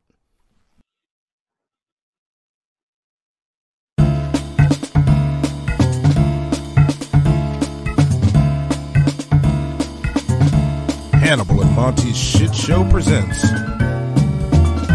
Check that shit out. What is that? I didn't know they made them like that. I don't even understand what I'm seeing. Remember that shit I gave you last week, nigga? It's nothing, nigga. It's nothing. It's nothing, nigga. Nigga, it's nothing. This shit right here, nigga. This shit right here, nigga. Right here, this shit, nigga. This shit here, nigga. Check this shit out. Name is Crip the Corner Gunner like, nigga.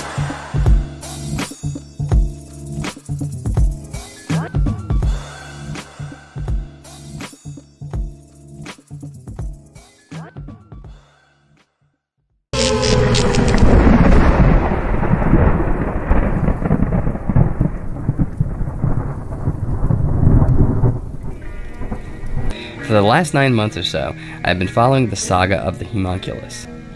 He creates these creatures by making a small opening in the egg and injecting sperm into it. As it turns out, he was doing basic genetic alchemy, splicing the human gene with that of a chicken. But by the third time, he had one that was alive and moving. The third one was short-lived though, because it spit some kind of fluid out at him, which he called poison, and then he smashed it on the table. BS! Fast forward 40 days, this time he has one and he doesn't kill it, but he puts it in a glass jar and starts trying to feed it. He then decides to make another one, more like that of a blobby starfish than the first upright plant-like monster that we see in the first video. So he named the first one, the taller one, Pikachu, and the second one, Slowpoke, but after a few months he did grow an eye. Now you can see as the eye follows the alchemist as he's talking, and then as he moves his hand near the jar, it actually moves and follows his hand. The alchemist then decides to put both of the animals in an aquarium together to study their social behavior. This was a shit show. What the fuck? There you go. What the fuck was that? That was fucking awesome. So hold on. Look, man. Look, Drag. All you have to do is nut in an egg and then heat it up. Yes. And then just open it. Yeah. Man, no, look, man. No. Making a person egg. And I thought this was perfect for the show that drags on, cause man. Look, I didn't been in a lab. I didn't work for Cell. You can skeet all you want in that shit. That's not how none of that works. No, but he used a syringe. Oh, he used a syringe. Oh man, I didn't have 50,000 syringes. I didn't nut it, and I don't know how many socks. It wasn't a syringe. It was tweezers, bro. It was tweezers. I'm trying to. How is your sperm that thick? I just don't understand what. It's not rocket science, bro. It's just simple cross genetics. You know what I'm saying? Back to school. How is your sperm that thick? You can pick it up with tweezers. Wait, can I ask a question? What other did he like? Did he try to like put sperm in other animals first? Like, did he start with the egg or did he end with the egg? Bro, ain't no way he started with that egg. Look, I will go into this because there's about 8 hours, Maybe no, less than 8 hours. I'm thinking of something different. There's about an hour's worth of material, all about the process of that thing, and he used the alchemic text that told him that you have to use an egg and sperm. So did he use a summoning circle too? No, there's no summoning circle. Like okay. I actually know a lot about this because I've watched all of it. Bro. Yeah, I've watched all of it. So I did this for you. Perfect example. Like look at Future and look at Kelly Rowland. If they don't look like horses, then you could, whatever, man. You know what I'm saying? Any and everything's possible. You can't look at Future face. Tell me he don't look like a horse. Right. All right, look, all like on like other sides of his face. Tyra Banks' eyes are very close to her ears. You know what I'm saying? And there's no way in the world you're gonna tell me that that's Willie Ray's sister. You know what I'm saying? I mean, really, Brandy. I'm sorry, I meant to say Brandy. Brandy's eyes are very close to her ears. And Willie Ray don't look like that. Ray J. He don't look like that, Willie Ray. I'm just saying. Look, I don't know how many socks I done nutted in over the years. Ain't none of them came to life. Well, did you put them in a jar of water? No, I mean, but they were wet. But I mean, I ain't put them in the water. Yeah.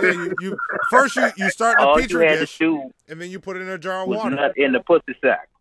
I did that. No, you did that. I did that too, and that's my producer right now. You know, she's doing her best. See, there we go. You know what I'm saying? Like anything's possible. Yeah, I created one that didn't spit poison at me. So not yet. Yeah, not yet. Yeah. Not yet. You know what? With all of the foolishness of that video, can we just talk about? He was like, "So yeah, I nutted in the egg and I froze it, and the first one spit poison at him."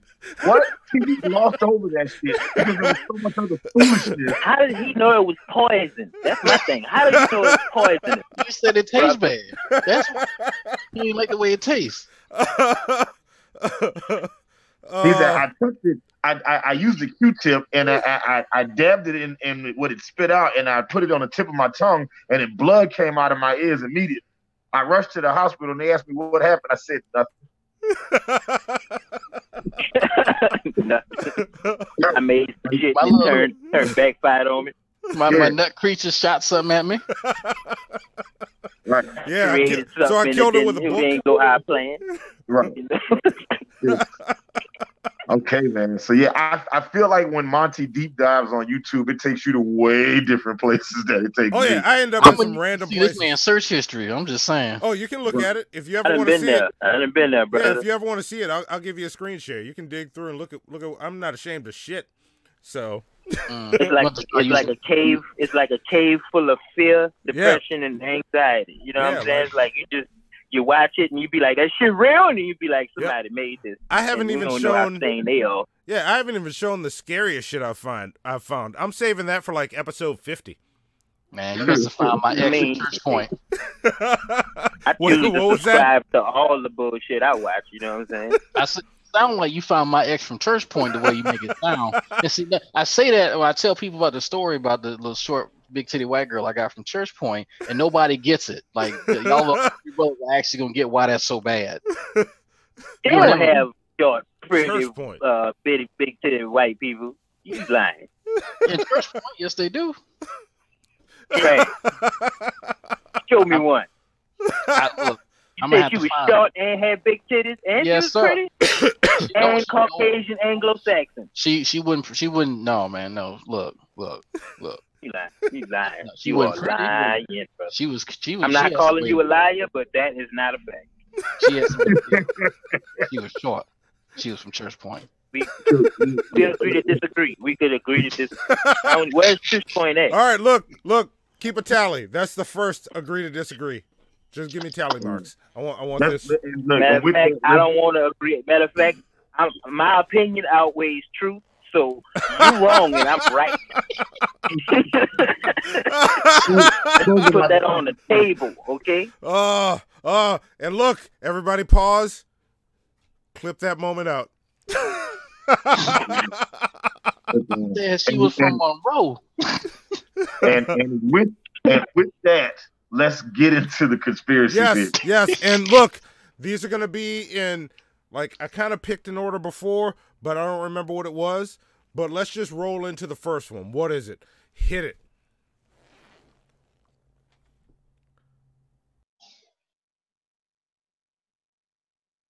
Yeah, people trying to. Today you're going to hear lots of information that some of you are going to understand and are going to be able to tell the true story. But the evidence is clear if you'll pay attention. Here's Sheriff Joe Arpaio. About 250 members of the surprise Tea Party came to me and asked me to investigate President Obama's birth certificate. Today, we're going to set the record straight. Come on up and give you a shot. What we're going to show you today is information that you have never seen before. So let me play the video for you now, and then we'll move on. The birth certificate on the left belongs to Barack Obama. The birth certificate on the right belongs to Johanna Ani. Birth certificate on your right belonging to Johanna Ani was in fact used as a source document in the digital creation of Barack Obama's long-form birth certificate. The lax birth certificate protocol that's uniformly followed throughout the country is severely lacking. Because birth documents, to make a birth certificate, it is insanely easy. Those are not AP photos. They are White House handouts, JPEG images created by the White House. That means the White House has the ability to create JPEGs. You know, I listened to this 5 years ago. I said one thing. Show us the microfiche, show us the birth certificate, then we'll all go home. If you can hold hearings on underflated footballs, why can't you hold one on this? Did they really? Did they really hold people's attention? Yeah. First of all, like, look, can I say something? Not only did that hold people's attention, but it got Donald Trump elected president. It's like, show me the birth certificate. The main thing I took from that was this dude was totally amazed and shocked that the White House is able to make JPEGs. Like, anybody can make a JPEG, my G. He was like, the White House can make JPEG. That gives us proof that the White House is making JPEG. Like, nigga, like, come on, bro. Like, man, you don't know what that means, man. That means, look, today is JPEGs. Tomorrow they making GIF images. They making images tomorrow.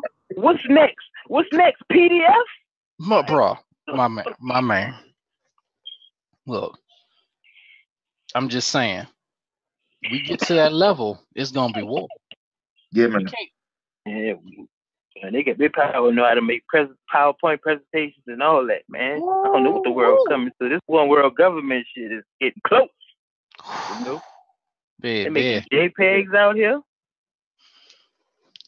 Man, the day that they figure out that there's porn on the internet, their heads are gonna explode. I'm just like, if they just discovering JPEGs now, they don't even know, man. It's just like fucking. I bet Bluetooth scares them. Man, they probably got Wi-Fi. Man. What you gotta say about it, Monty? I don't hear you, brother. Monty over there shouting. I'm muted. I'm muted. Muted like a motherfucker. Look, before we keep that moving, I gotta say this. We did have a voicemail that goes along with this video after I posted it. Oh, really? And yes. And that's why I segmented them out, because people sent voicemails based on the videos they saw. So nobody was everybody on that video was non-threatening looking. Like, I'm sorry. Oh, they were non-threatening. I wasn't intimidated by anyone. Yes, but let's check this voicemail out, and then let's dig in. We got a rapid fire. We got to get to the big one. So here we go. Hit it.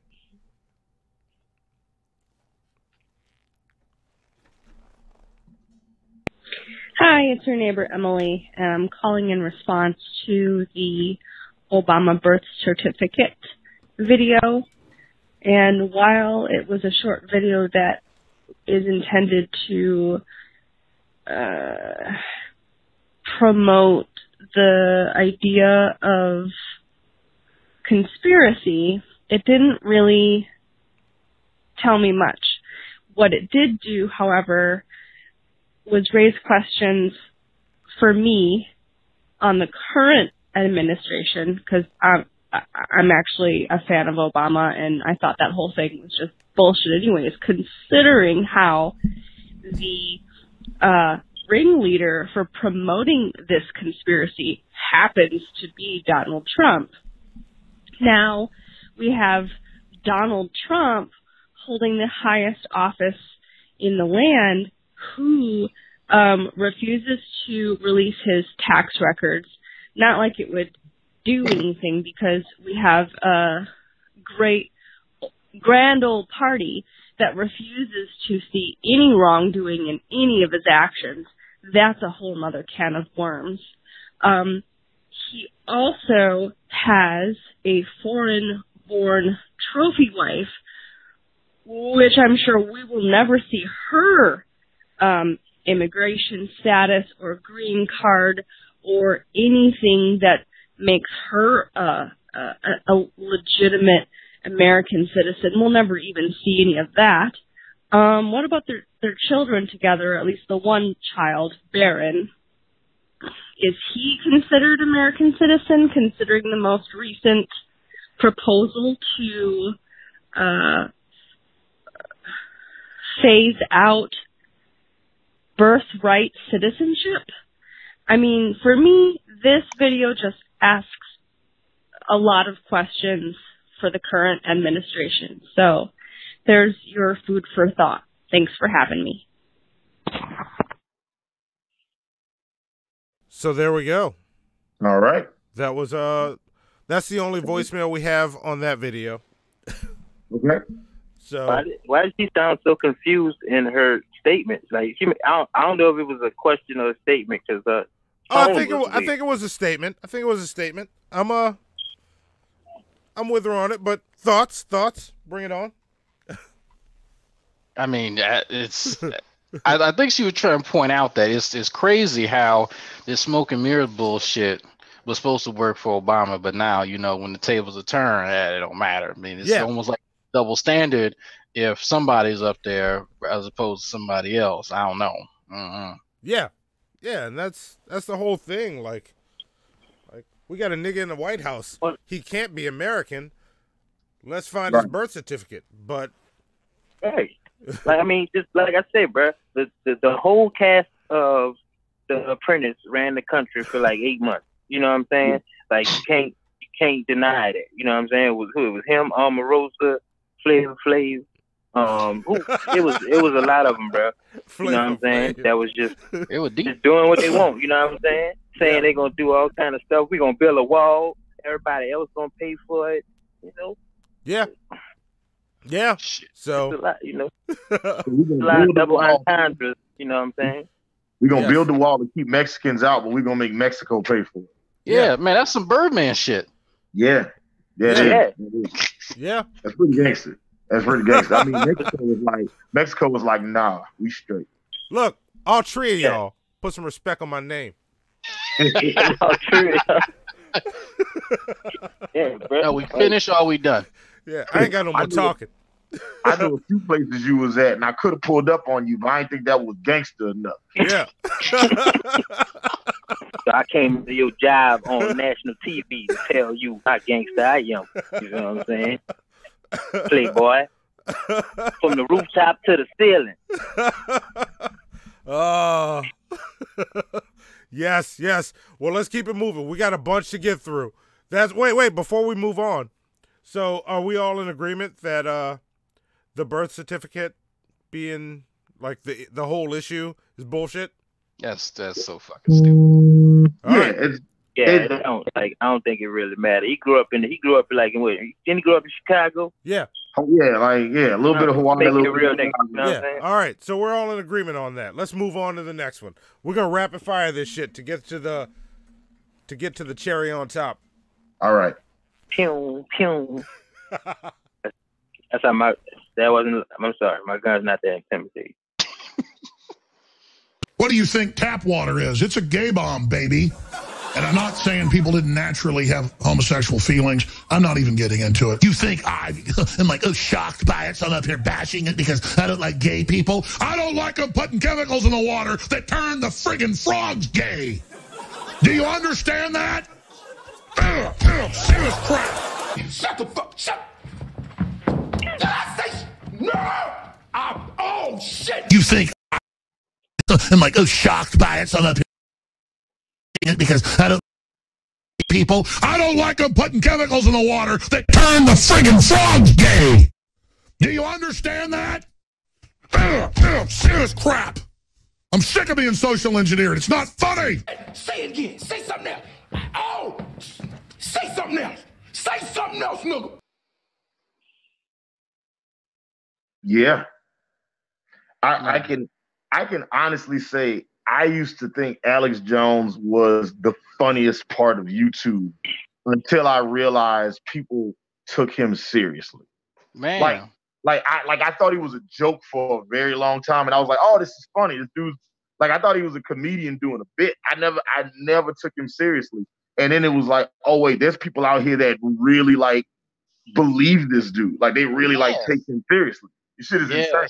I've never heard nobody fight for frogs' rights that hard. Like if he was, bruh, listen, he was so worked up. He was like, "You making the frogs gay?" Like, dog, my G, like that's not an issue that we need to tackle as a society right now. You know what I'm saying?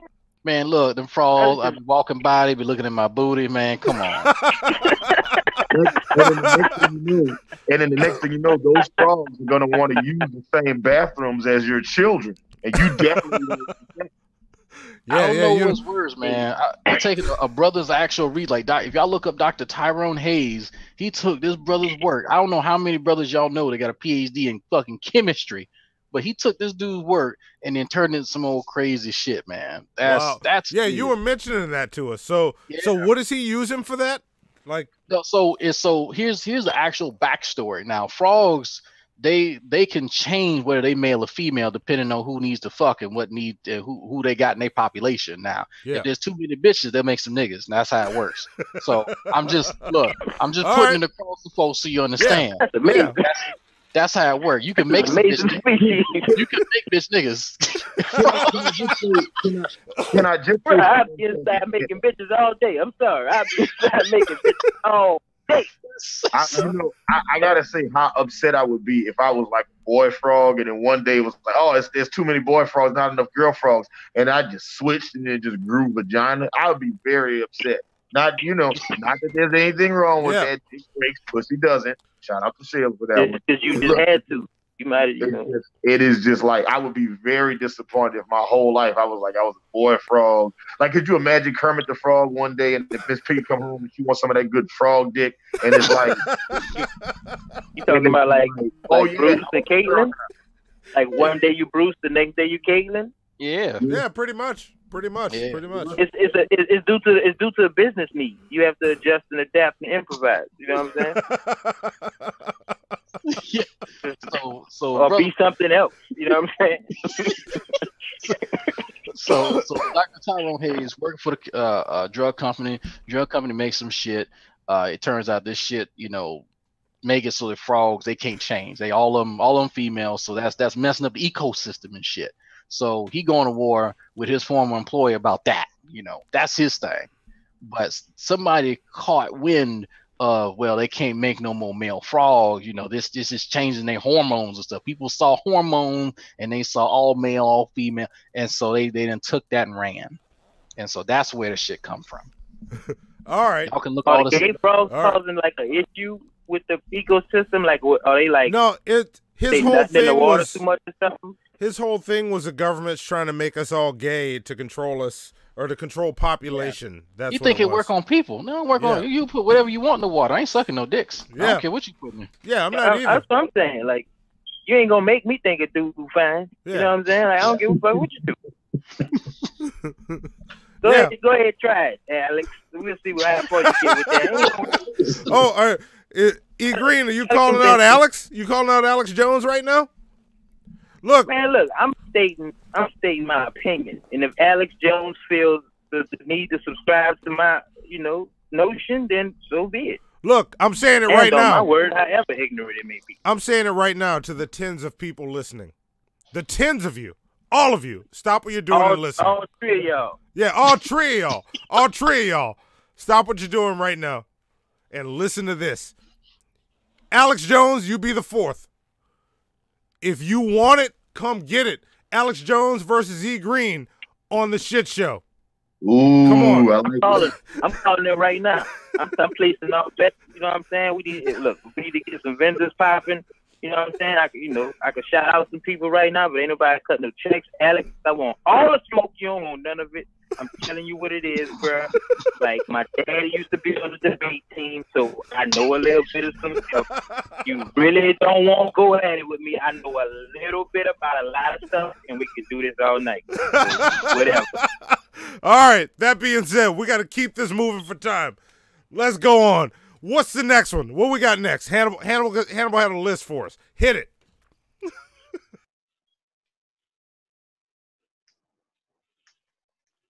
It's coming. Suge Knight's son, actually, dropped a post claiming that Tupac is alive in Malaysia, and we can see right here, it was Suge Knight Jr.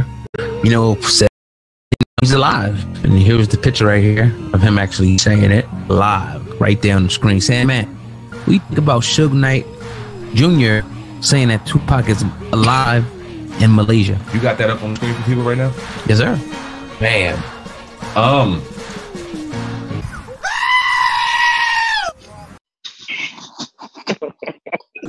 Tupac has the ability to make JPEGs.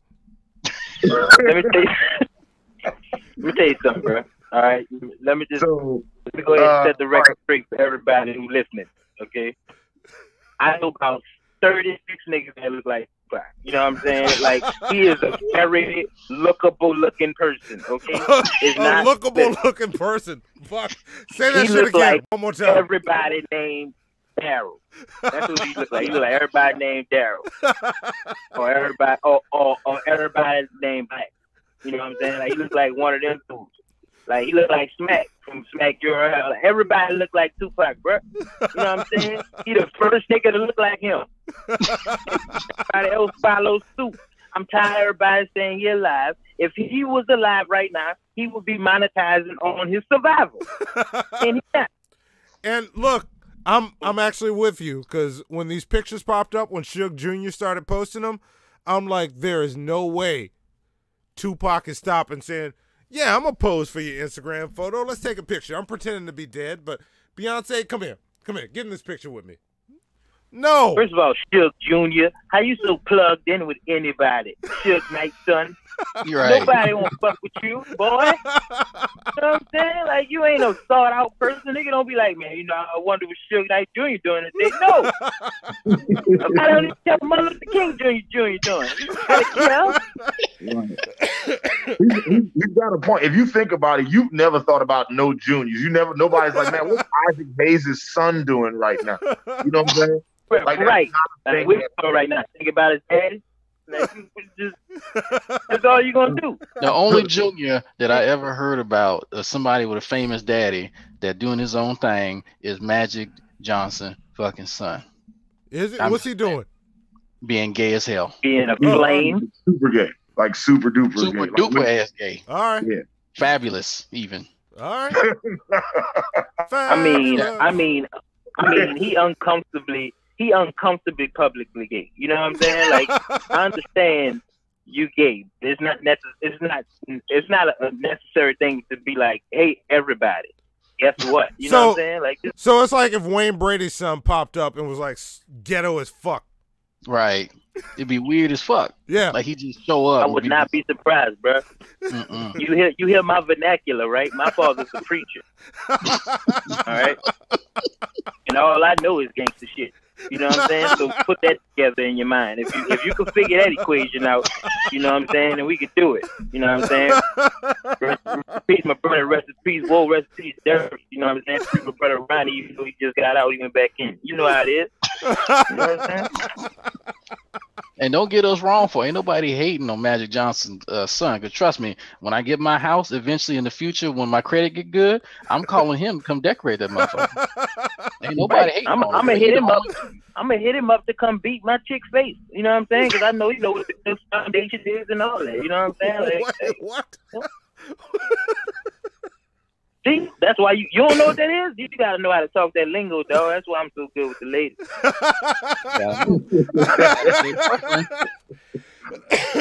Oh, y'all are killing me in here. I wonder if Magic Johnson's son been drinking any of that water that was making the frogs gay. That Alex Jones. Nigga, he drank the whole pool.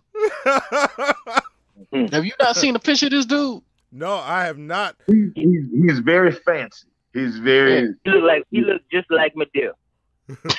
Yeah. He look like Tyler Perry.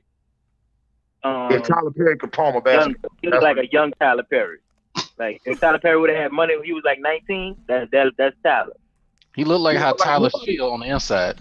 Like nobody cares about celebrity kids. Like Michael Jordan has kids. I don't know what they look like. I'm sure one of them plays basketball poorly. You know what I'm saying? It's just nobody cares. So the fact all that celebrity children do is OD.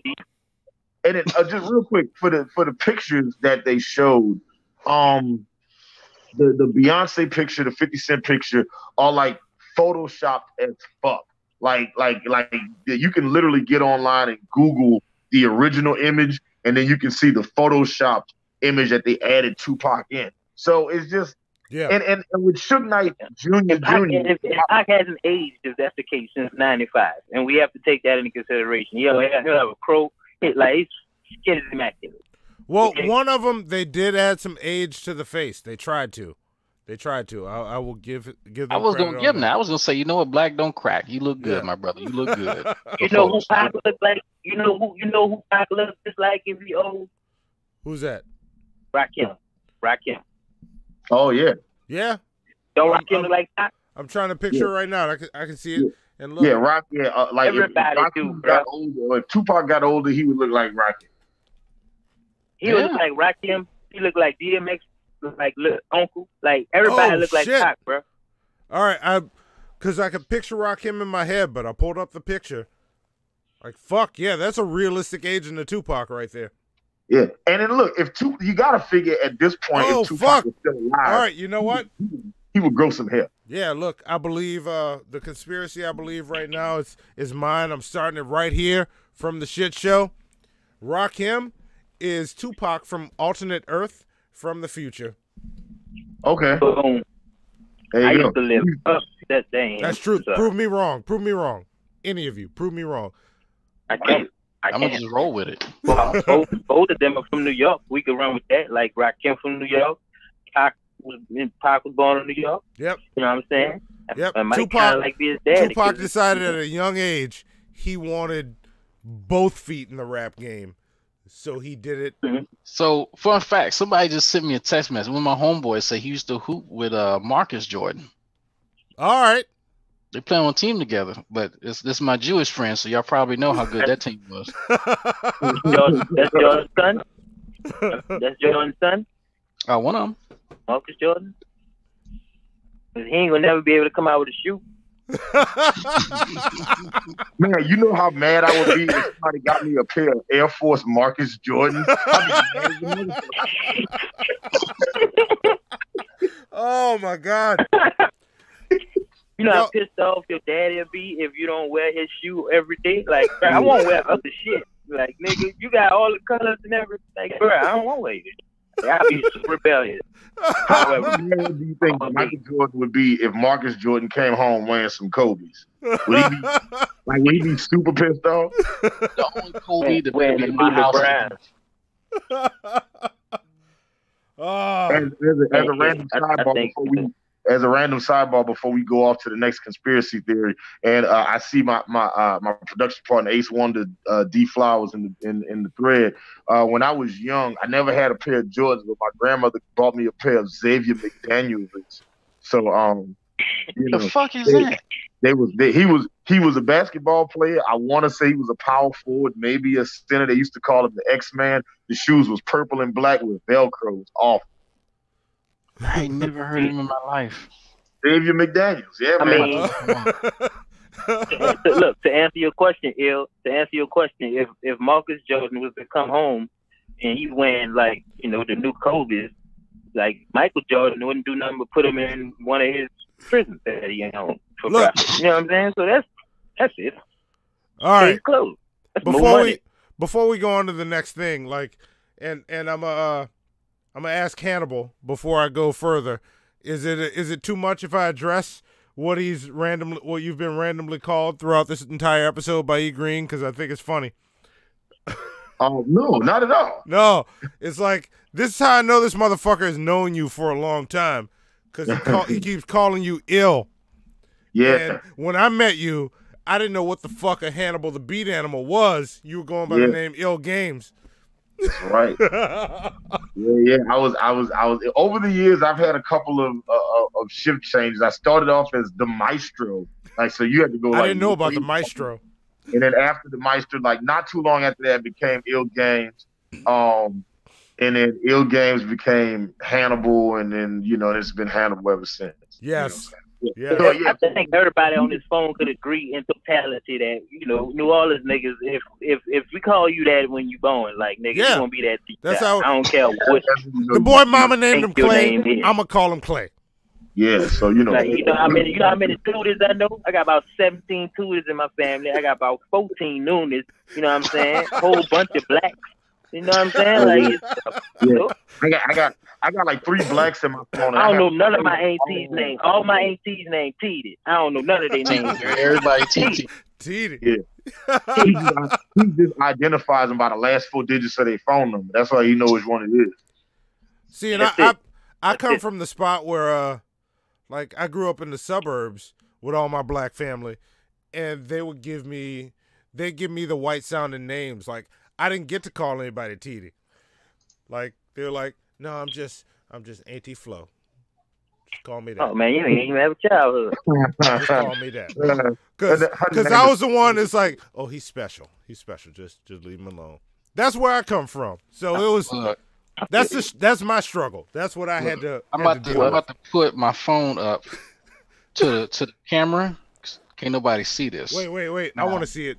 I'm about to put now. Producer Zoe, show me. Now, can y'all see? It's backwards. What does that say in my phone right there? T. Ellen. There we go. T. Ellen. Say, bro, I'm not mad at you. That's how you identify people, bro. You know what my phone? In my phone, you know who the first 2 contacts is? Mommy and Daddy. You know what I'm saying? Like I don't give a fuck. That's who they are. If you feel like I'm a bitch for calling them that, well, tell them I'm that. I bet you can pistol whip. Daddy gonna pray for you. You know what I'm saying? Please. All right, let's keep this moving. We got video. We got video. We got video? Yeah. Oh shit! Look at that. Damn. Showing my contacts on the phone too. We can see Look, people. Hey, Drag, if it's a problem, I can edit it out. Let me know. No, it's okay. I got my bitch right above my wife's name, so it's cool. All right, cool. All right. Well, hit the next video. To the world. What's up, y'all? This is Hannibal the Beat Animal. Tonight's episode of Hannibal and Monty Shit Show is going to be about conspiracy theory. One of the conspiracy theories I've heard for years, the NFL rigging Super Bowl 44 so the Saints could win the Super Bowl because of Hurricane Katrina. I truly believe Peyton Manning lost this game on purpose. The referees are in on this. You know, this is a theory that I have some evidence for. Ever since Hurricane Katrina, people were looking at the Saints. You know, people wanted the Saints to win and all that, right? Everybody in New Orleans is happy now, right? Well, yay, the Super Bowl. And let's go out and win this thing. And that's exactly what happened, ironically. Peyton Manning is from New Orleans. I don't know how many of you know that.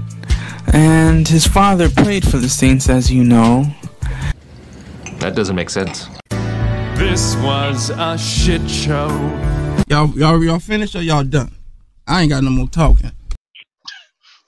Bruh. Yeah. Yeah. Now I heard about this. Yeah, nobody from New Orleans knows about the Manning family. I'm sorry.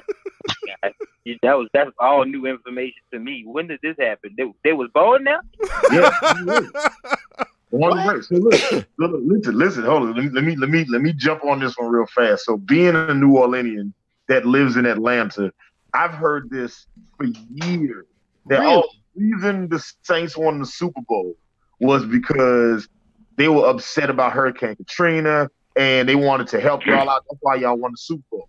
So I want to address those points in a second, but like real quick, I want to read a couple things that I pulled off the internet because the internet is a fantastic, terrible place.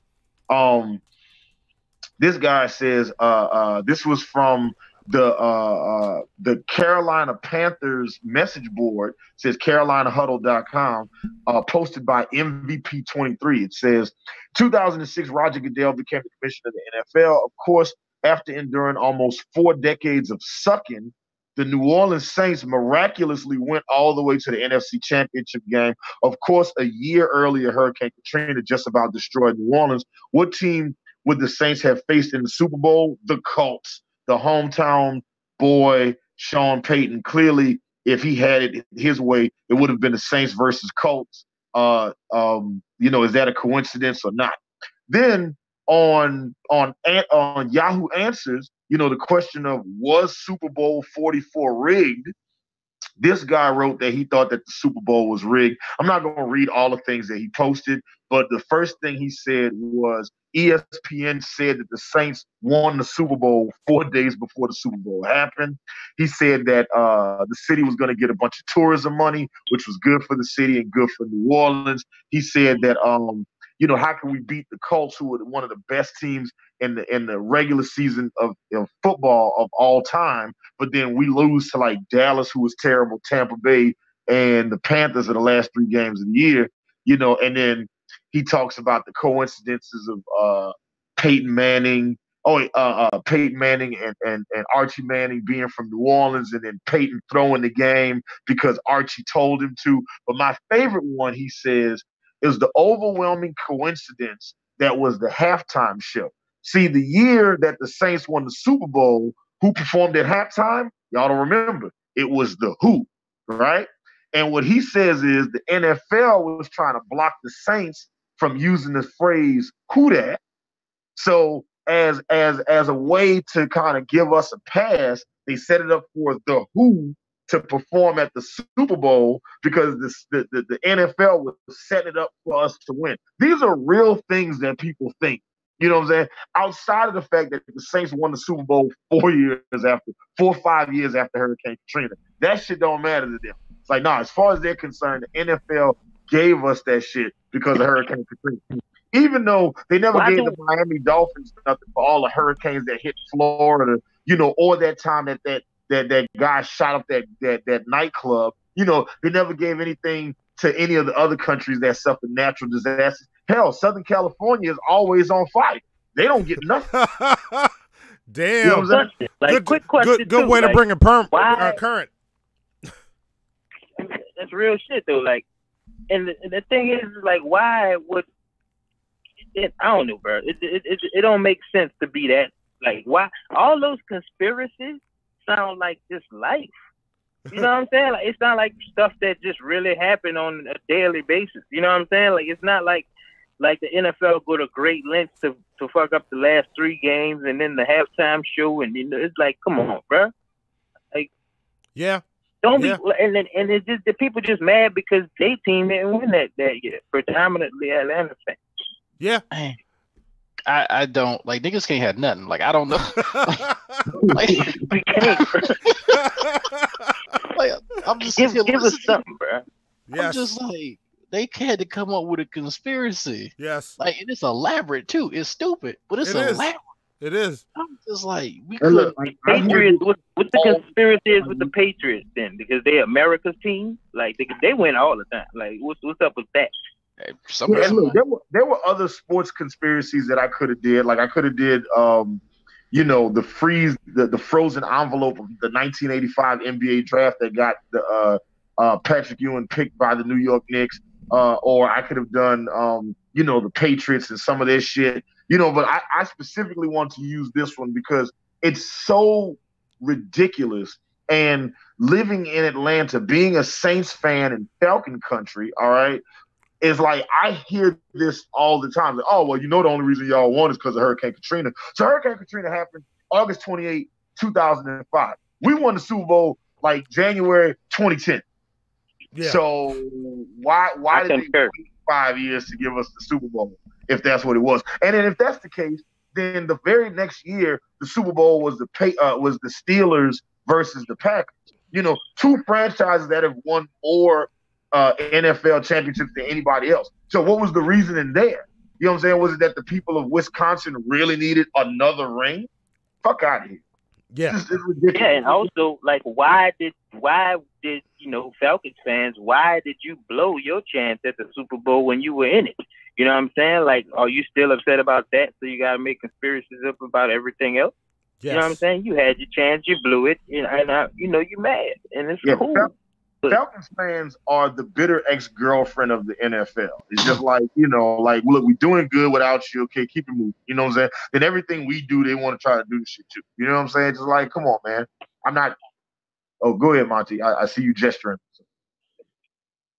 Right, sorry, our cameras off. I was talking off camera. I thought I could just talk. I wasn't talking to you. I was talking across from you. But just that so being said. It looks like the video may have frozen. It has. It has. It's frozen. We're just gonna roll. We're just gonna roll. Right. But now that we've hit this stopping point, there are 2 more videos to play a conspiracy theorist, and we have burned some time. Do we just want to skip to the end? Because no. Let's do this one first, and then we'll do this one real fast, and then we'll go right into the last one and just ride that out to the show. All right. So, let's do it. Let's hit this one, get through it quick, and get the last one. Go.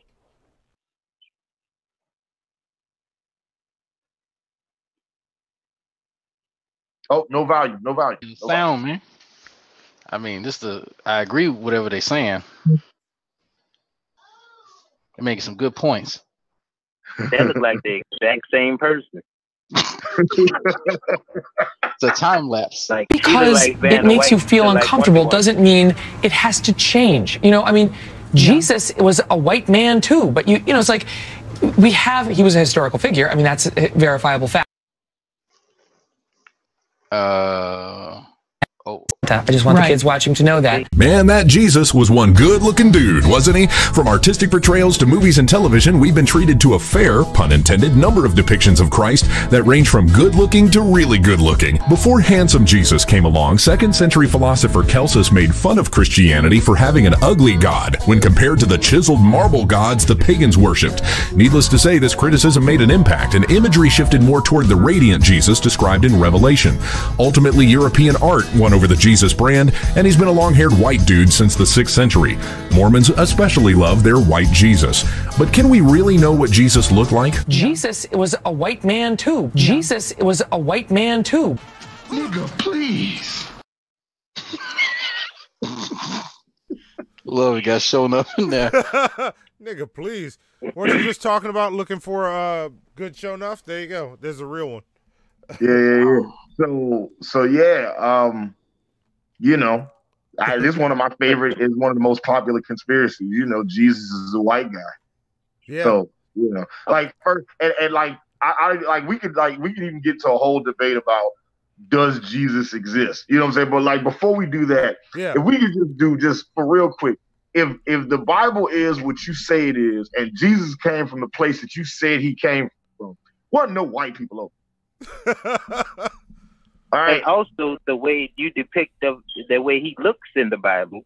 If you say he have skin of bronze and hair of wool, and I've never seen woolly flowing straight hair in my life. You know what I'm saying? Like, this is wool right here. You know what I'm saying? Y'all can't see it, but I'm touching mine. You can't see it right now. Well, they can see the frozen vision of you, so they know what you look like. So, well, that's fine, but you know, it's just it makes no sense. It just makes white people want to think that we was here first. You know what I'm saying? Like, and you wasn't. Yeah. Lord, I don't even know what to say about that. Like, I don't subscribe to the historical the magical Jesus thing, but I mean, if we want to believe that he looked like Caesar Borgia, that's okay. Yeah, and that's where I am. That's what's up. Like, and also, like, I think he was on a Mediterranean diet because he was very in shape. Like, you know what I'm saying? Like, he didn't have no love handles. You know what I'm saying? They didn't have natural sugar. I mean, they didn't have refined sugar back then, so he was doing pretty good. Chew on that sugar health-wise. I know we get into this all the time because I know me and Monty get into these discussions all the time, and me and Eve gotten into these discussions all the time. So I ask these questions that just like I got put out of Sunday school. Drag, get ready for this shit. You're gonna love this. I'm trying to. I see the title of it, but I got distracted because E took a drink out of that cup, and I swear every time he grabbed that cup, he added another cup to it. That's what happens sometimes. Bro. It's not my fault. Yeah, no. Also brand recognition. Just everybody need to see the cup. Yeah, I'm just getting Drag ready for Hannibal's questions. I fucking love these questions. I used to ask these questions. This is a segment that only happens on conversations between Hannibal and whoever he's talking to. So now y'all get to hear it live. Oh yeah. So the question I have is like so in the Bible, Jesus turned wasn't his blood into wine, right? Water in the wine. Water in the wine. Okay, what proof was the water when he turned it? Great question. Like, are we talking like 151? Are we talking Everclear? Or is it something lower like a Mike's Hard Lemonade? You know what I'm saying? That important stuff you gotta bring with you on a day-to-day basis. If he has not wearing your pants so small. If you got nail polish in that shit, it's a purse. Okay, you are carrying a purse. If you got something else in it, it's a purse with a purse in it. You know what I'm saying? Like, that's just how I look at it. And don't expect me to treat you like a real nigga. Like, don't be coming up to me like, yeah, you respect my gangster? Not at all. You know what I'm saying? 'Cause, that's a hell of a way to come back. We should be streaming now. We're back online. Back online with video and all. So this is perfect. I'm trying to figure out though who in Atlanta's walking around with fanny packs. Bro, you haven't seen the populace? Bro, like everybody walking around with fanny packs. I'm in Texas, my man. I'm in Texas. Yes. All right. Well, they just don't wear them on their fannies. You know what I'm saying? And they wear them like they wear them like across their shoulders. You know what I'm saying? Like cross like that, or they'll wear them like on their arm. You dig? And they automatically look like trap bags. So they'd be like, what? Police be like, let me open the bag so I can see the drugs you got, boy. You know what I'm saying? That, and also it's a fanny pack. Chicks wear it. I bought my mom and my sister one. You know why? Because it's for them. You know what I'm saying? But dudes wear them all the time, and I think that's gay as fuck. You know, that's on you though. If you choose to have a lot of things on you at one time, then that's on you. Yes. I can guarantee you that at no point in Atlanta has a cop said to anybody, "Let me see what's in your fanny pack." I promise you, those words never. They don't do that there. They check in Texas. You know what's sad though? When dudes go in the club too, the bouncers be like, "Open your purse." You know what I'm saying? Like, you feel like a man, homie? Like, do you? How you feel? You know what I'm saying? Like, open your purse. Bro, I had a dude come to the check twice, like check your pockets and your purse. I had a dude come to the studio one time that had like it was like a bunch of dudes came to the studio, and I was just like, and it was like a girl that was there, but then she left, and then I was like, oh man, y'all need to call that girl. She left her purse, and the dude was like, nah, man, that's mine. He said, that's my bag. That's not a purse. I was like, bro, that's a Dooney and Burke bag. My mama got that same purse, bro. Like, you didn't buy it out the man section. You know why? Because they don't have a man section in Dooney and Burke. Dooney and Burke do not have a men's section, my G. You know what I'm saying? So you're not gonna sit up there and convince me of that. You know what I'm saying? You're not gonna say it's a messenger bag because you're not passing messages in that bag. You could text niggas if you really want to. Don't act like your bag serve a purpose other than making you look like a lady. You dig? Like, all right. You're not fooling me. Now let's since the live chat has no idea what the fuck we're talking about, let's get this back on track. Let's get to the reason why I'm not wearing my normal head dressing and why I'm wearing foil on my head. Aside from we're talking conspiracy theories. I just realized he ain't have a bandana on. That's aluminum foil. Yeah, that's foil. He's wearing aluminum foil. You know what? I just thought it was a shiny wrap. You should have an umbrella. You should just have an umbrella, yeah, dog. See, look, like, watch that shine. Watch that shine. Man. So, like, let's get to it. Let's get to the last conspiracy theory we're going to talk about on this episode. And it got to be a light-skinned brother, too. It had to be a light-skinned brother. It's got to be a light-skinned brother. Like, I'm sorry. Emotional. And look, y'all missed the joke earlier when Will was oops. It's okay. I don't. Who the fuck is that? That's how you know we're friends. That's how you know we're friends. But here we go. Hit it. Just do it. Light-skinned ass. You got a polo hat. Now y'all always know I keep shit real, man. And this shit right here I'm about to tell y'all, I knew for a little minute, I just didn't never really say nothing. But I think it's appropriate time to say this shit. Scientists say we got here Big Bang. But scientists, y'all can suck on my big thing. Y'all say gravity is this bullshit. It is gonna fall just like dropping the. And what science? Well, it's some shit called gravity holding us here, a force. You telling me gravity pulled that down? No, it's heavy. It just fell.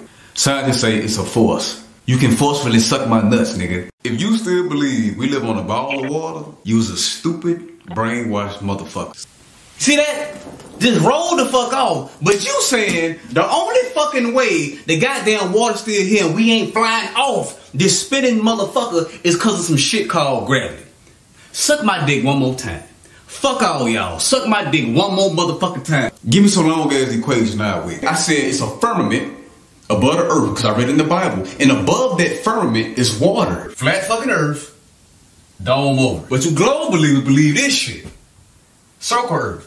Near the grass and you a bitch just like Winnie the Pooh. Bill not a science guy. Bitch, fuck you too. The earth flatter than the water at the top of a pool. All what you see up there, that blue shit, ain't nothing but fucking water. We spinning this fast, we ain't dizzy. Suck my dick, motherfucker. A fucking circle, goddamn, a ball of fucking water. Get the fuck out of here, nigga. I wish my nuts was in front of my dick so I could just drop them in your fucking face, you stupid bitches. The earth is fucking flat. Now you like, that do make sense. This nigga right. In this water, but a fucking dome, bitch. Please tell me this nigga joking. Please. No, that's no way to get the point across. I'm about to hit this bitch. 1,000% serious, bro. He is 1,000% serious. Yes, that's I'm gonna be real with you, bro. I agree with the majority of what he said, and I support what he said. But the vehicle he chose to relay his message in was the dumbest shit I ever seen in my entire life. Like, I don't understand why this August Alsina K Kamooch looking fella just decided to take his shirt off and rap about absolutely whatever he was talking about. You know what I'm saying? Like, you could have just not did that and said something. He was rapping over the "Hit 'Em Up" Tupac beat. Like, that's the key. Was it? Yes. Why are you disrespecting me so much if you teaching me something? Stop cursing me out. Suck my balls. Suck my balls. I'm about to hit this dude in the throat. Drag, you haven't seen Delano yet? What? How the fuck have you missed you Delano? Think the world round? Man, look. Do you think the world round, Drag? Yeah, man. I think the world's round too. Why? Yeah, tell me why. Because you've been taking ass since you was little. Here we go. New Orleans wouldn't have flooded if we didn't live on no damn round earth. Explain that to me. Elaborate, please, sir. So we live like this, right? You see that in the middle? Ain't completely flat. We live on a globe. Yes. Like, you believe the earth is round, right? Yes, it is All round. right, and you believe gravity. All right, so you believe gravity is keeping the water on earth. Yes, sir. To the motherfucking earth. That's what you Yes. believe? And the air pressure All right. and keeping it down on top of that. The pressure. Okay. What pressure? How much pressure? Do you know how much pressure it takes to keep water attached to the earth? Mm-hmm. 1 torr. T-O-R-R. That doesn't make any goddamn sense whatsoever. It defies the laws of gravity, which aren't official. You know what I'm saying? You can even look up gravity, and you can ask NASA what gravity is, and they'd be like, I don't know. The theory about Earth being flat all comes from Admiral Byrd. Admiral Byrd took an expedition to Antarctica. Okay, when he went to Antarctica, he found hollow Earth. He went there. That's why we have the Antarctic Treaty. That's why we have all these countries that signed the treaty saying we cannot go to Antarctica. Try to book your flight there right now. Watch what happens. You can't get there. Go look on Delta right now and be like, I don't go to Antarctica. They're gonna be like, nigga, we don't fly there. It ain't for real. You know what I'm saying? First of all, he went there. The reason why people can't go there and we signed that embargo is because it's a wealth of resources, and also it's the entrance to Hollow Earth. When we went to Hollow Earth, we found other civilizations that live inside of Earth. They're called inner Earth beings that we quote unquote call aliens and such, that we found over there. It's all documented. It's in the Library of Congress if you choose to, if you want to subscribe to my notion and do your own independent research. But I'm a very prolific person when it comes to this particular subject. You know what I'm saying? So the Earth is flat, very much so. You know what I'm saying? And it's the only reason I can give you that the Earth is flat. Number one, it's in the Bible. If you believe what the Bible says, then it's in there 13 times. You know what I'm saying? Like, you can look it up. You know what I'm saying? Like, if God says he created the heavens and the earth with the firmament above it to block the water in the sky. You know what I'm saying? Like, that's common sense. But it's a good notion to teach you like that. It's round when you're young. You know what I'm saying? And you don't know nothing. That's the perfect time to introduce it to you. Like, that's the same time you think Easter bunnies lay eggs and you got a nigga coming down your chimney giving you shit. You know what I'm saying? Like, that's when I'm gonna introduce that's when I'm gonna download all my bullshit in your mind when you're dumb. You know what I'm saying? But if I tell you the story of that right now, you're gonna be like, you stupid. And nobody knows, because do you have any, if you rely on pictures of the Earth, you can even look on NASA. We don't have any pictures of the Earth from outer space. Okay? None. To show round Earth. And you know what I'm saying? So if you constantly believe something just because somebody said something without any evidence, then so be it. You know what I'm saying? But you're gonna have to live. You have to go through the underworld crippling crazy. But so you would have to see something like a live feed of the Earth, like, in order for you to believe that. Right. Like, there is none. Why would I show you? Why would I show you the Earth? He would just tell you that feed is not real. Yeah, but I wouldn't. If you had a credible story, if I had a live feed, like, if I could go up there with you and be like, yeah, this motherfucker around, I feel you, bro. But I'm not the type of person to take stuff at face value just because you told me. So look, all right, look. Here's my thing.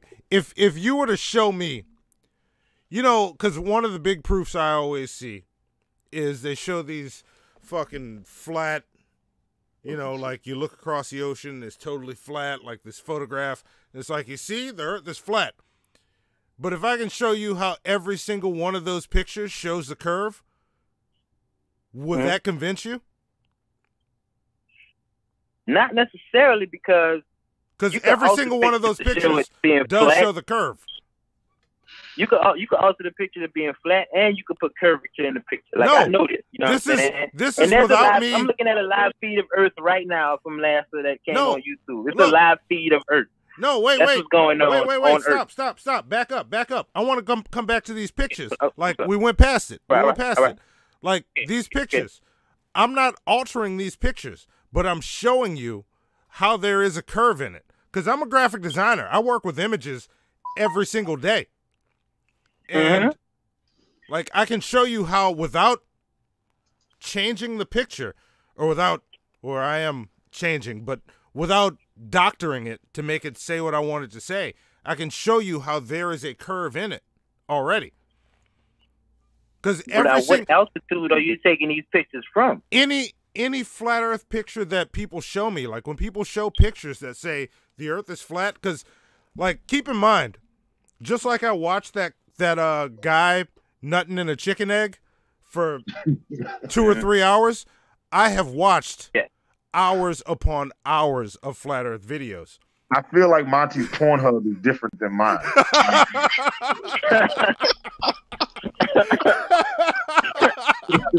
Oh, it's probably very different. It's probably very different. But no, that being said, like every time they pull up a picture and go, look, this is our proof. Look how flat this is. I pull that picture down and either put a ruler on it or bring it into Photoshop and look at it pixel by pixel. There's a curve. Like Drag will tell you, he was arguing with a flat earther in the middle of the night, and I woke up and saw the shit, and he was showing some shit, and I sent him a picture of me holding a ruler up to my TV with that on. I was like, there's a curve in the thing he's trying to prove the flat earth with. Yeah. I mean, it's like, so if it's not, like the Army even has calculations for artillery that accounts for the Earth's curvature. Now, I don't know why they do that if it's not a thing. Yeah, that's. You can look this up. It's available to everybody. Here's my thing. All right, like let's say for the sake of argument right now that the Earth is not flat, that the Earth is not round and that it's flat. What would be the benefit of telling people the Earth was round? They could pick any other shape. They could say it was a triangle. They could say it was a square. They could say it was a rectangle. They could say it was a ziggurat. Why would you like know it's round? What's the benefit of selling us on it being round? Well, I feel like if I tell you that something is round, or if I tell you that the world is only as big as this neighborhood, then you have no reason to even imagine or venture off past it, because you'll be like, all right, I've been around the world.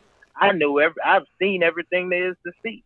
You know what I'm saying? Like, if you really dig into it and you research like the Arctic Wall and, you know what I'm saying, and Antarctica and stuff like that, you'll know you'll know about the theory that there's 32 continents surrounding the continents that we already know about. Oh, you know what I'm saying? Like Blue Mirror. You're talking about Game of Thrones. That's not real life. That's Game of Thrones. That's like I've never watched Game of Thrones because it's Story of Fire and Ice. I never saw Game of Thrones. I don't know what that's about. What you just said is the intro to Game of Thrones. All right. If you look at the UN map, look at a picture of the UN map. There's a round circle, an Arctic circle around all of our continents. You can pay attention to that. Admiral Byrd documented this. The government actually funded his operation. It's called Operation High Jump. You can YouTube, Google it. It's called Operation High Jump. They funded him. They gave him unlimited funding to go to Antarctica and mine for resources, because they found in Antarctica that it had an unlimited supply of natural resources. That's one thing that you do not want the world to know about, because whoever is in control of those resources ultimately controls the world, right? So that's why we have an embargo sign, like nobody can go there, nobody can colonize there. That's the only place in the world that's not owned by anyone. Think about that for a second. You know what I'm saying? I've seen all these arguments before, but it's the thing that flat earthers always say, using your own eyes. And Vincent Jones in the chat just pointed out too, the angular size of the sun is enough to disprove flat Earth. Like that in and of itself. Size of the sun? That's some shit you can see, like with your own eyes. Like based on if you're going by the UN flat Earth map, that map does not work. If you want to go with a flat Earth map, you need a different model. That map is like, explain the pole stars on that map. Like, they don't make any sense. The angular size of the sun doesn't work. Well, that's kind of like piggybacking on what I'm saying. Like the poles. Like, when have you been to the poles? Like, when have you seen some people at the poles? Like, when have you heard some news about the poles popping? No, like, I'm saying the pole stars. Like, how can there be a North and South pole star on that map? Constellations. Yeah. That's what I'm saying. Like that. All right. So if I'm in one place, like for example, like why can't we see the sun and the moon at the same time? You know what I'm saying? Like that. If we spinning, you know what I'm saying? If you spin a basketball on your finger and you try to land anything on that, it's not going to just land and go in cohesion. It's going to tear the fuck up. You know what I'm saying? Like you can't land a plane on something that's spinning. Like it's just common sense. Kind of gotta come into play when you think about stuff like that too. And this is my problem with the flat Earth, with this part of the flat Earth argument. We got cameras now. Like all the arguments I see are talking like things are related, like this to this, when really things are related like this to something like this.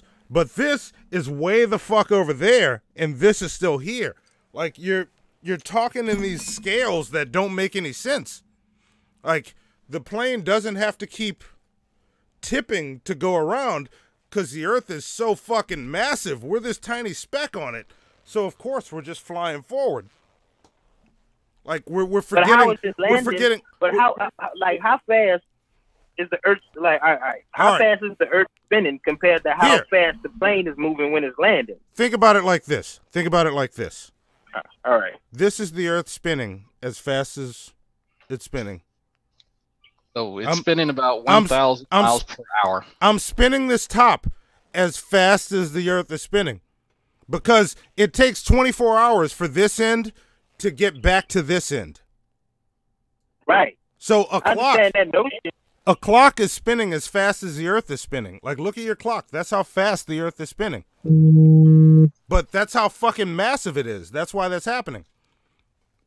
So if something is spinning at 1,000 miles per hour, right? Is that what you said, Drag? Yeah. The Earth is spinning. It's not approximately 1,000. It's a number. You know what I'm saying? It's like 1,091 or something like that. Yeah. But if you're riding a plane, let's just say you're in a plane and you're going however fast you going. You know what I'm saying? Like how can you, if something is going 1,000 miles per hour and you land something going maybe 100, 200, I don't know how much plans.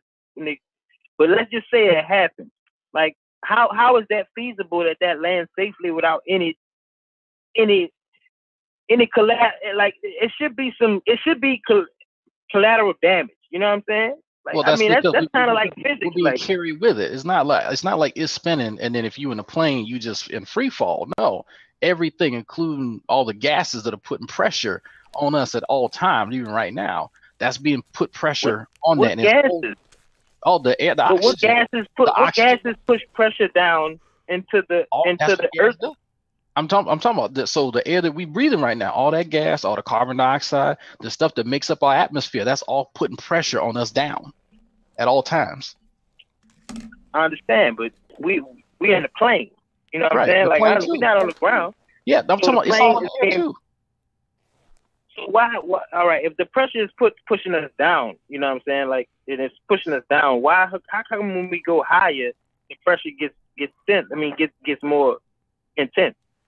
Because you're putting. It might sound like a stupid argument, but I'm really trying to. Well, I feel you. So look. So the air gets thinner the higher we go up, right? Right. So the air, if you like going up on the pressure also gets the pressure gets thinner. And so that's why when you are going up higher, it'll start to get colder. You know, that has time to disperse and it goes outside of the atmosphere as far as the heat. But when you're talking about us down here, now we're not going to really feel it unless it's a hurricane. You're not going to have, like I said, if you ever been in a plane when it's storming and when the plane go up above the clouds, it's fine. There's a difference in that pressure. Right. So it's the same way if you're going up above in our atmosphere, an upper atmosphere, it's a different air pressure because it's not all that gas is only going to go so far because the different layers of the atmosphere are going to trap some of them gases, you know, because we have a ozone layer. That ozone layer is gas. That's all gas. Mm-hmm. And so, yeah, so that's what I'm saying. But when we're talking about that, you know, that stuff is carrying everything with it. And all the gases are carrying planes and whatever else is in the sky, and including and putting pressure on the stuff that's below it. Everything is below it. Just like the water is putting pressure on the whales and all the fish that'll blow it inside of it. We got laws to measure this. That kind of blew my mind about the whales and the fish. You know what I'm saying? Like, I don't. It's hard for me to understand how this enormous amount of pressure can just work in one direction. You know what I'm saying? Like, it's almost like the pressure and gravity argument work against each other. Not You know what I'm necessarily. saying? Not necessarily, because anytime you got a mass, because they did it's called a Cavendish experiment.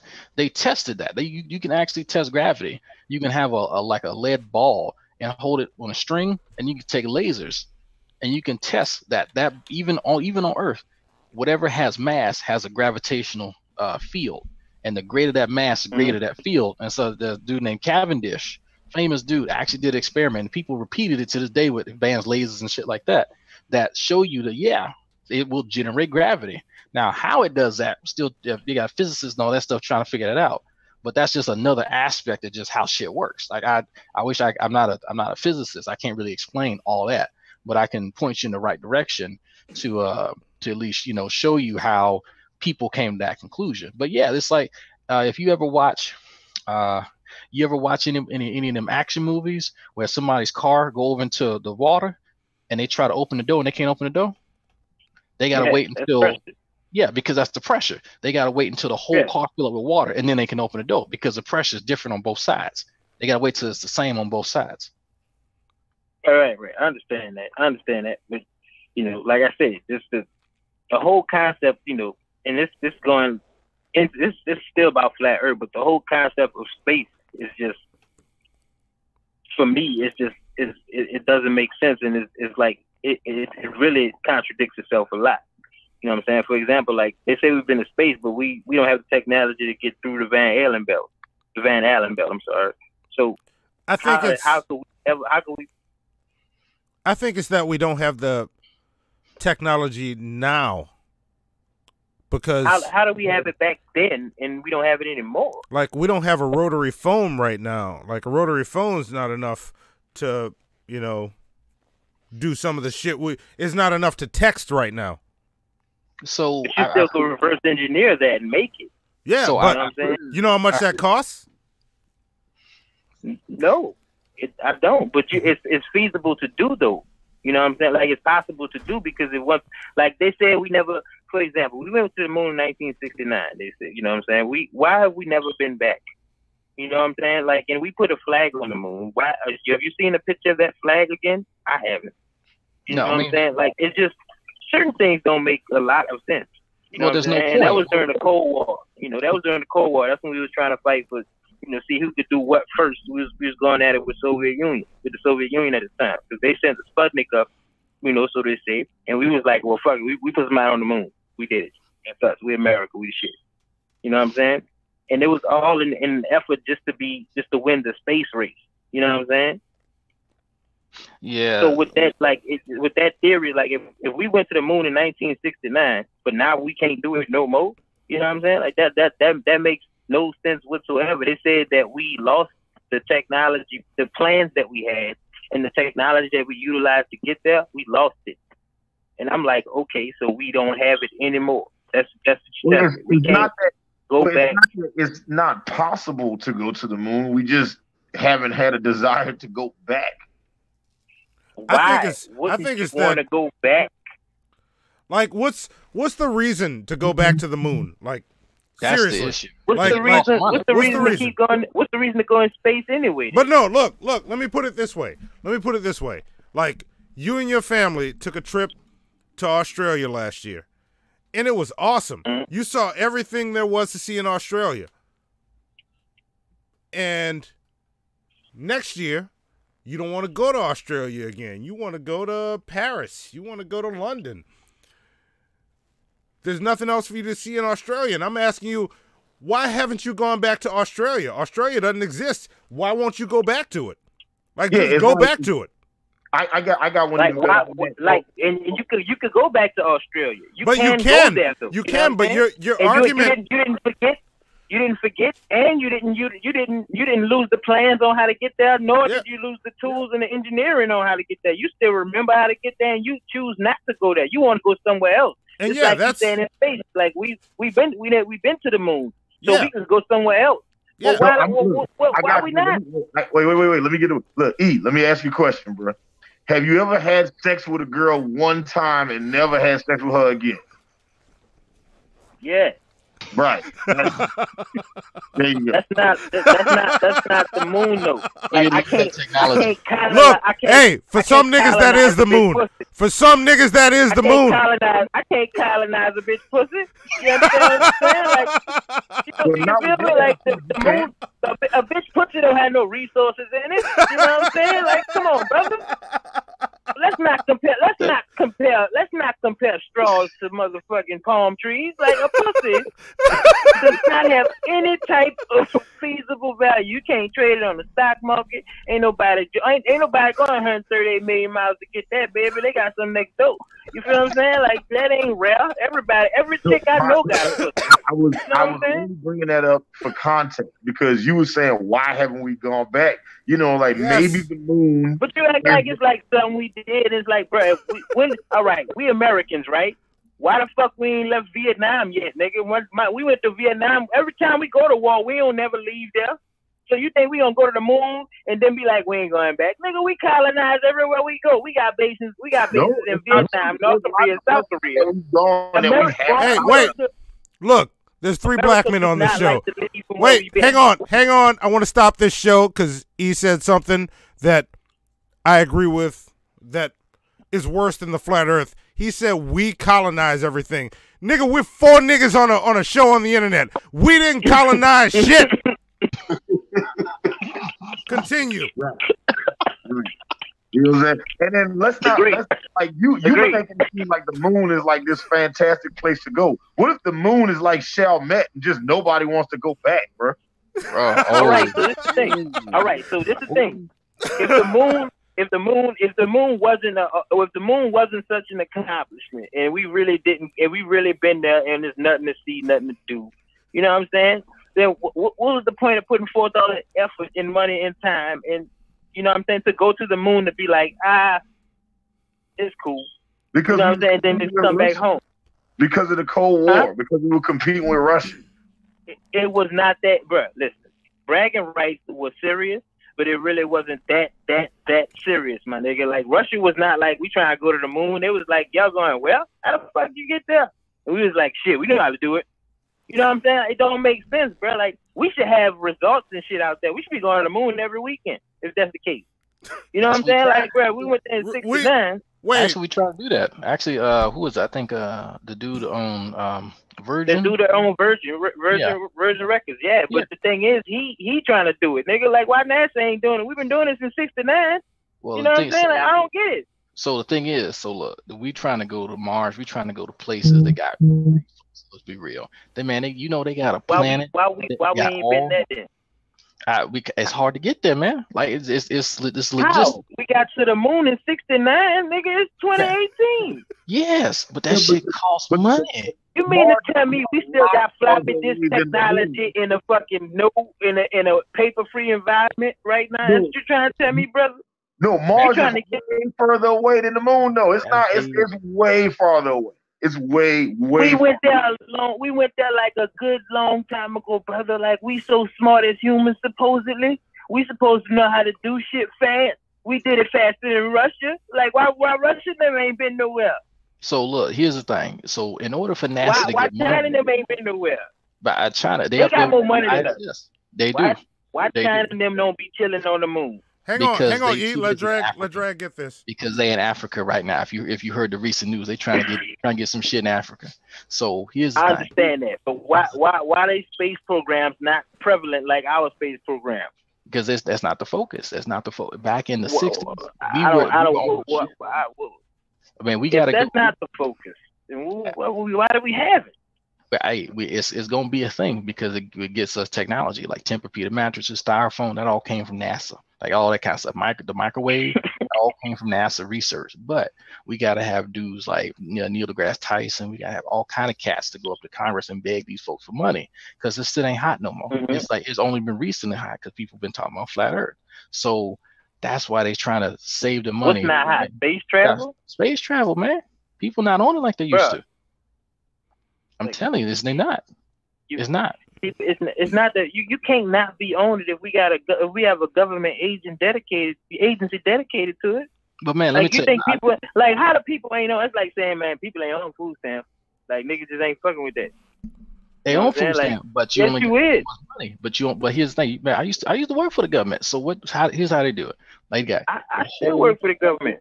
The whole you know, man, they got the whole budget for that entire department, right? For the whole fiscal year. And you gotta figure out how you're gonna use that. And then the next year they can cut that whole project. That they can cut it in half. So the thing is, if they've been cutting it ever since the 60s, they can only do so much. And so they're not gonna go somewhere they already went. They're gonna try and go find something to where they can say, oh, look what we found. We found life on this planet. Oh, we found these resources on this planet. They're gonna try to do stuff that they ain't did before, but that costs more money. But when they went to the moon, they said they had resources on the moon. So why not gather those resources? I don't know what resources. Why trying to go? They said they found water. They said they found what else? They found DNA of something. You know what I'm saying? My thing was like, why didn't you? If the moon is a place that you could gather resources, why not? Why not do that? I don't think you got to link me to your research, bro. I never heard that. Yes. No, real shit. Just look it up. I got NASA. Like, I live around the corner from NASA, my brother. I live around the corner from him. No, bro. Like I live around the corner from the airport, bro. Like what's that supposed to mean? Like you got a pass in there?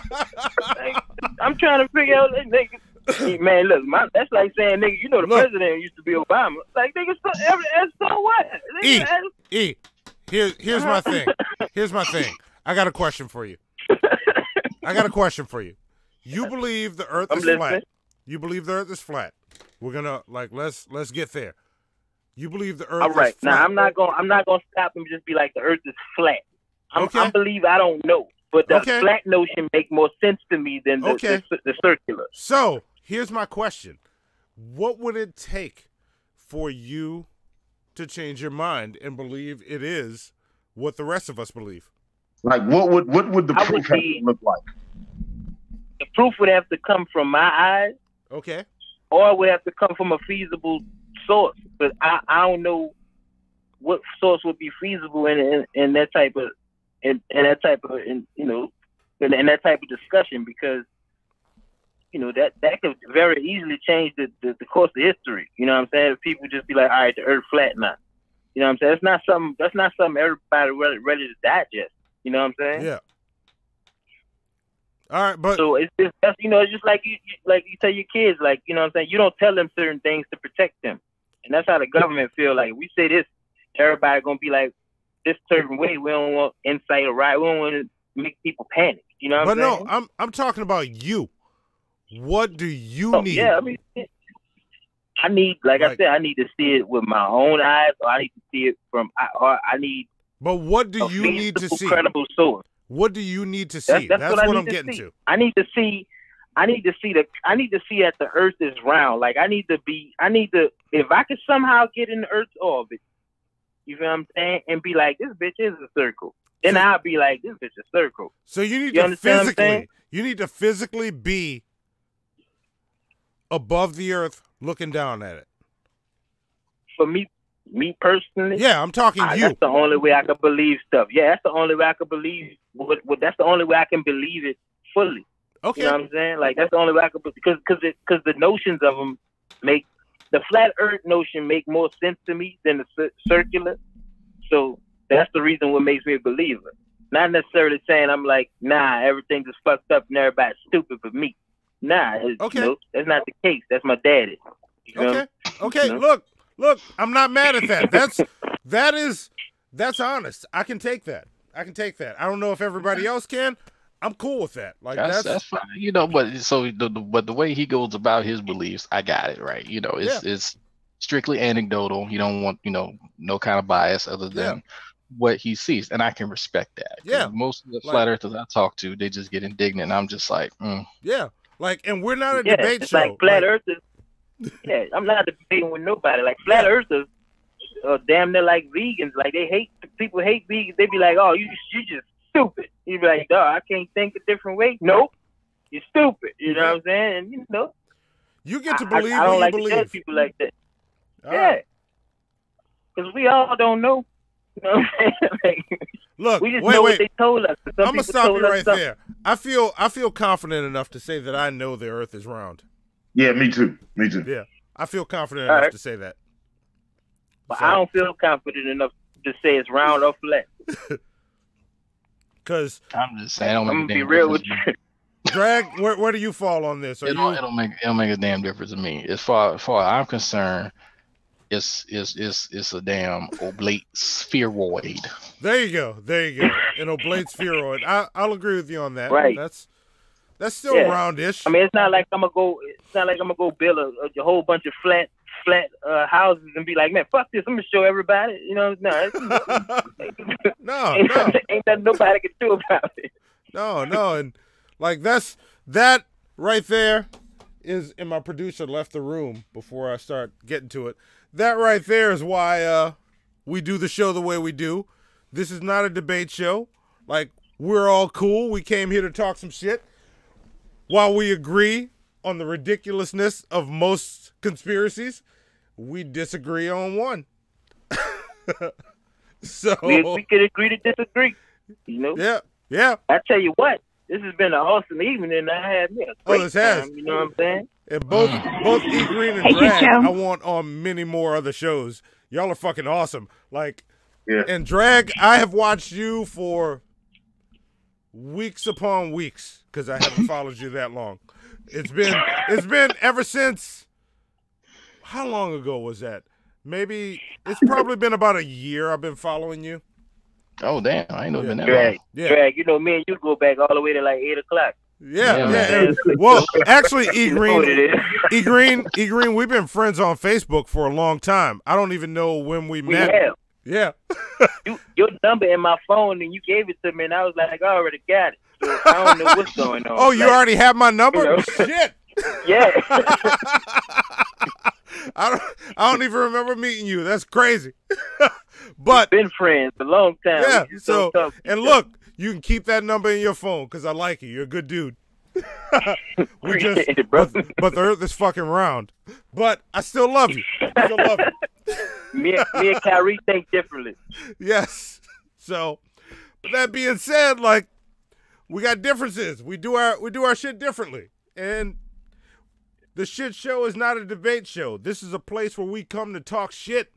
First, we come to have fun, and then we talk shit and argue about the shit. This is the same as arguing over whether or no, it's not the same. Never mind. I'm not going down that route. It's not the same as arguing whether Wolverine can beat Spider-Man.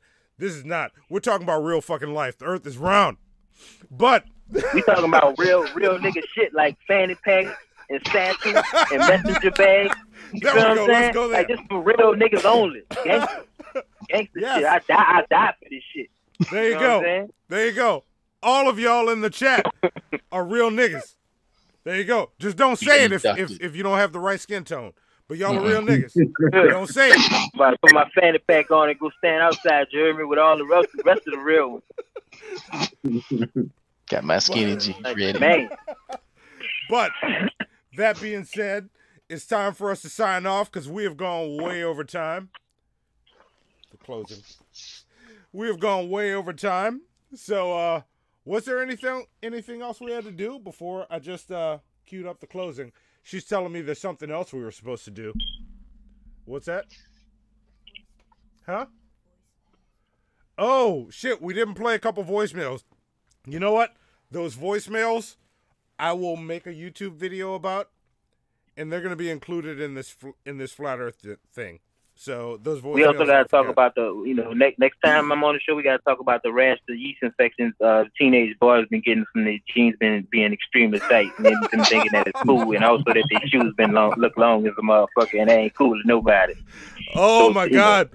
E Green, you're going to be on many more shit shows if you're up for it. And Drag, if you are always welcome to come back. We want you on. You have been fucking awesome. Hey, I try to be. I try to do my thing. So if you ever want back on, and I'm gonna hit you up when I want you on a show when I find something I think you'll be fun on. So feel free to tell me yes or no. You can say, no, nigga, I'm not going on. You're gonna trap me and put me in a room with some flat earther.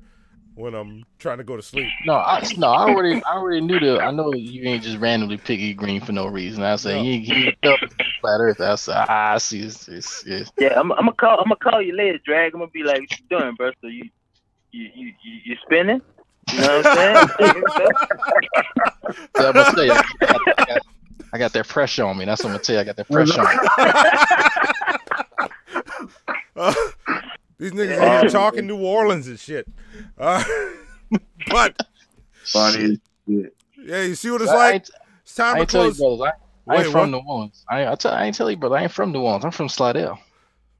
Yeah, that's close enough. Oh, that's close man, enough. for real? Yeah, man.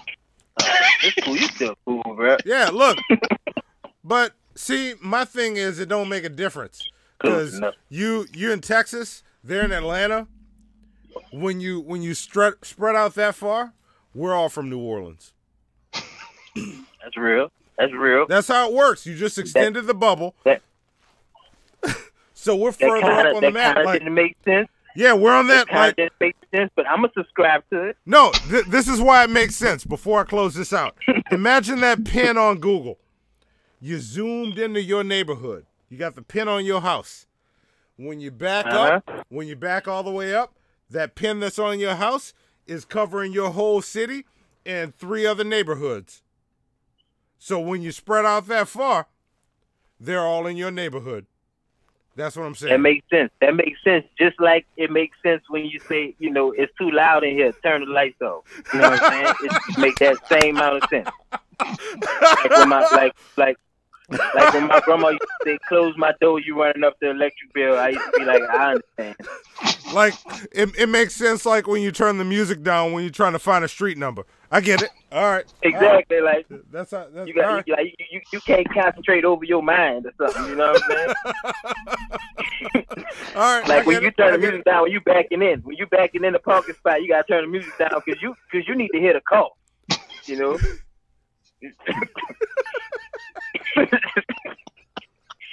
I need to hear me back. I need to hear reverse. You know what I'm saying? Reverse sound different from drive. Y'all make it hard to close out a show. Good driver. I'm a good driver. I turn the music down. You know? That's safe. Y'all make it hard to close out a show.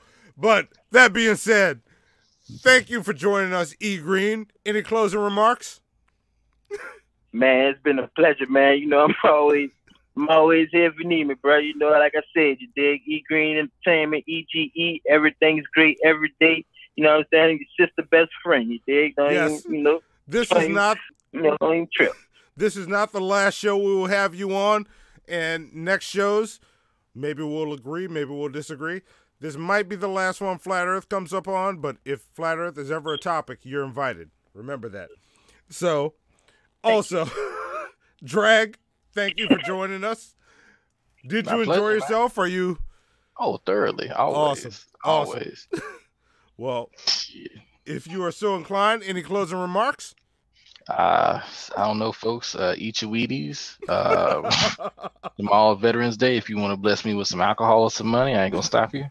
I mean, if you're a bitch and you look fine, just hit me up on Facebook. I don't know.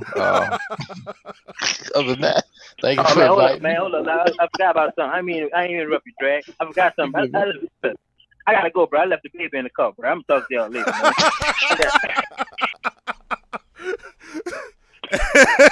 And that brings us to me and Hannibal. Hannibal, how about you? Anything you want to say before we finish this off? No, man. I'm very happy that the show went well, despite the fact we didn't have video for a large chunk of it. But I'm always glad to have Drag on. Now we've had 2/3 of the 3 Black Heathens, so now we got to get Emperor Atheist on. We got to get Emperor Atheist. Yes. Hey, y'all don't get the one brother. I want to talk to him because of his name. Wait. Hang on. Before we wrap this up, wait a minute. Why do you want to talk to Emperor Atheist? Because of his name. Give me more. Are we about to become a debate show? Nah, I just want to hear everything he got to say. You feel what I'm saying? Like, I don't know why. I just want to be like, what you thinking right now? And I just feel like he going to just vomit out some shit I need to know. All right. Well, we're going to have to get Emperor Atheist and E Green on. Gonna do it, too. You gonna do it. Emperor Atheist. Shout out Emperor Atheist, man. Emperor Atheist is one of one of the most awesome people I've ever interacted with randomly for brief periods of time, and also one of the most infuriating people I've ever randomly met and interacted with for brief periods of time. So I have no real strong feelings about him, but he seems awesome. So yeah, you know he do some promotions and clubs and shit in Atlanta, right? Oh, I've seen his posts. You seen some of them posts and some of them girls? Yes. Okay. I've seen all of that. I've seen all of that. Make sure these brothers see it too. Yes. We'll have to share it in the Facebook group. Him sound like he be pimping. Look, he promotes. Hey, I'll let you know what I do. I be pimping. I be pimping. I'm just letting you know I ain't gotta cut no corners or nothing. I be pimping. Man, that nigga need to talk. We get this mayonnaise. You see what I'm saying? That being said, thank you all for checking out Hannibal and Monty's shit show. We're about to close this shit out. Be sure to check us out on Facebook, Instagram, Hannibal and Monty Show, all over the place. Thanks for joining. Hit that closing audio and close this shit out. Here it comes. This was a shit show. Y'all finished or y'all done? I ain't got no more talking.